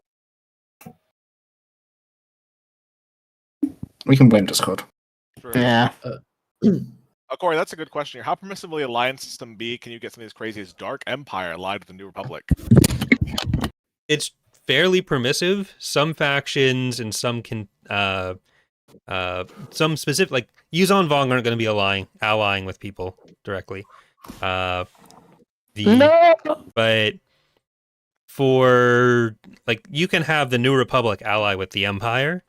That's how the Galactic Alliance happens. With Dark Empire, we'll probably end up having an exception where it's like a kind of crisis faction, where it's not going to be very diplomatically oriented. So they're more super weapons and conquer the galaxy kind of thing. And all of this stuff is another way to balance out when planet destruction and that kind of thing is also back in. So, like, if you're blowing up planets, you're probably going to be seen as a less friendly entity. The Oxtro plan is real. What? So true. We love Oxtro here. And Oxtro's plan is just child labor. This would mean the CIS could piss off the Trade Federation or Techno Union, so on. Yeah. Okay. So we'll be like a bunch of us will be on Discord as well for further questions, although there are certain things we won't be able to talk about just yet. But thank you all once again for watching, and we'll be back at Christmas. Ish. Yep. Bye. So happy 6-7 day, everyone. No. Oh my gosh. That's not why. Yeah, 6-7. After all, Happy 7-6 day, everyone. It's like American Thanksgiving and Canadian Thanksgiving. 6-7 day for the Europeans. 6-7 day is next month. This is the actual anniversary of the mod. This is it. I made know. this up before those kids did. That's what we call it 6-7 day. It's the day of the EaWX. All right. Bye, everyone. Happy actual 20th anniversary. Bye. Good night.